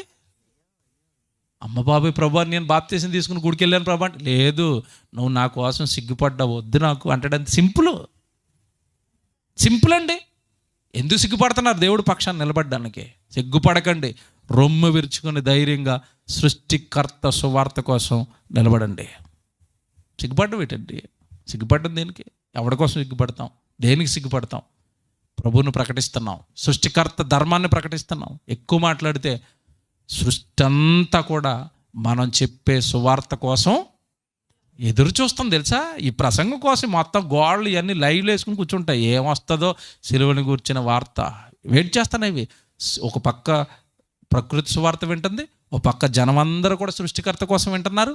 అది భాగ్యం అనుకోవాలి తప్ప సువార్త కోసం మనం ఎప్పుడు ఏం చేయకూడదు? సిగ్గుపడకూడదు. సువార్త ప్రకటించవలసిన భారం నా మీద మోపబడింది, నీ మీద ఉంది. పౌలు గారు అంటున్నారు భారం మోపబడింది అన్నాడు. భారం అన్నాడా, ఏదో బాధ్యత అండి తప్పదు అంటున్నాడా? ఏమన్నాడు చెప్పండి? బైబిల్లో టైం అయిపోయింది నాకు. భారం అంటే అర్థం ఏంటి? అప్పుడప్పుడు నువ్వు కొడుకు మాట వింటలేదు అనుకోండి, పెళ్లి చేసి వేరు కాపురం పెట్టేస్తారు. అంటే అర్థం ఏంటి? సావరా, నీకు తెలుస్తుంది. ఇప్పుడు పనికి వెళ్ళరా, ఇప్పుడు తేరా బియ్యం. ఇంట్లో డ్రామాలు కట్టావు కదా, పప్పు బాగాలేదు, అన్నం బాగా ఉడకట్లేదు అన్నావు కదా, ఇప్పుడు మీ ఆవిడ వండుతుంది బాగా, బయటకు పో సామలట్టుకుని. బాధ్యత భారమా? ఇప్పుడు చెప్పండి, అది బాధ్యత భారమా? భారం. ఇప్పుడు దేవుడు బాధ్యత అన్నాడా, భారం అన్నాడా? భారం అంటే అర్థం ఏంటి? ఆప్షన్ లేదు, నోరు మూసుకొని సువార్త చేసుకోవటమే, పరలోకానికి వెళ్ళటమే. సో అర్థమైంది అనుకుంటున్నాను. మనం మోయవలసిన సిలువ సువార్త కోసం మనకు వచ్చే శ్రమలు. ప్రార్థన చేసుకుందాం.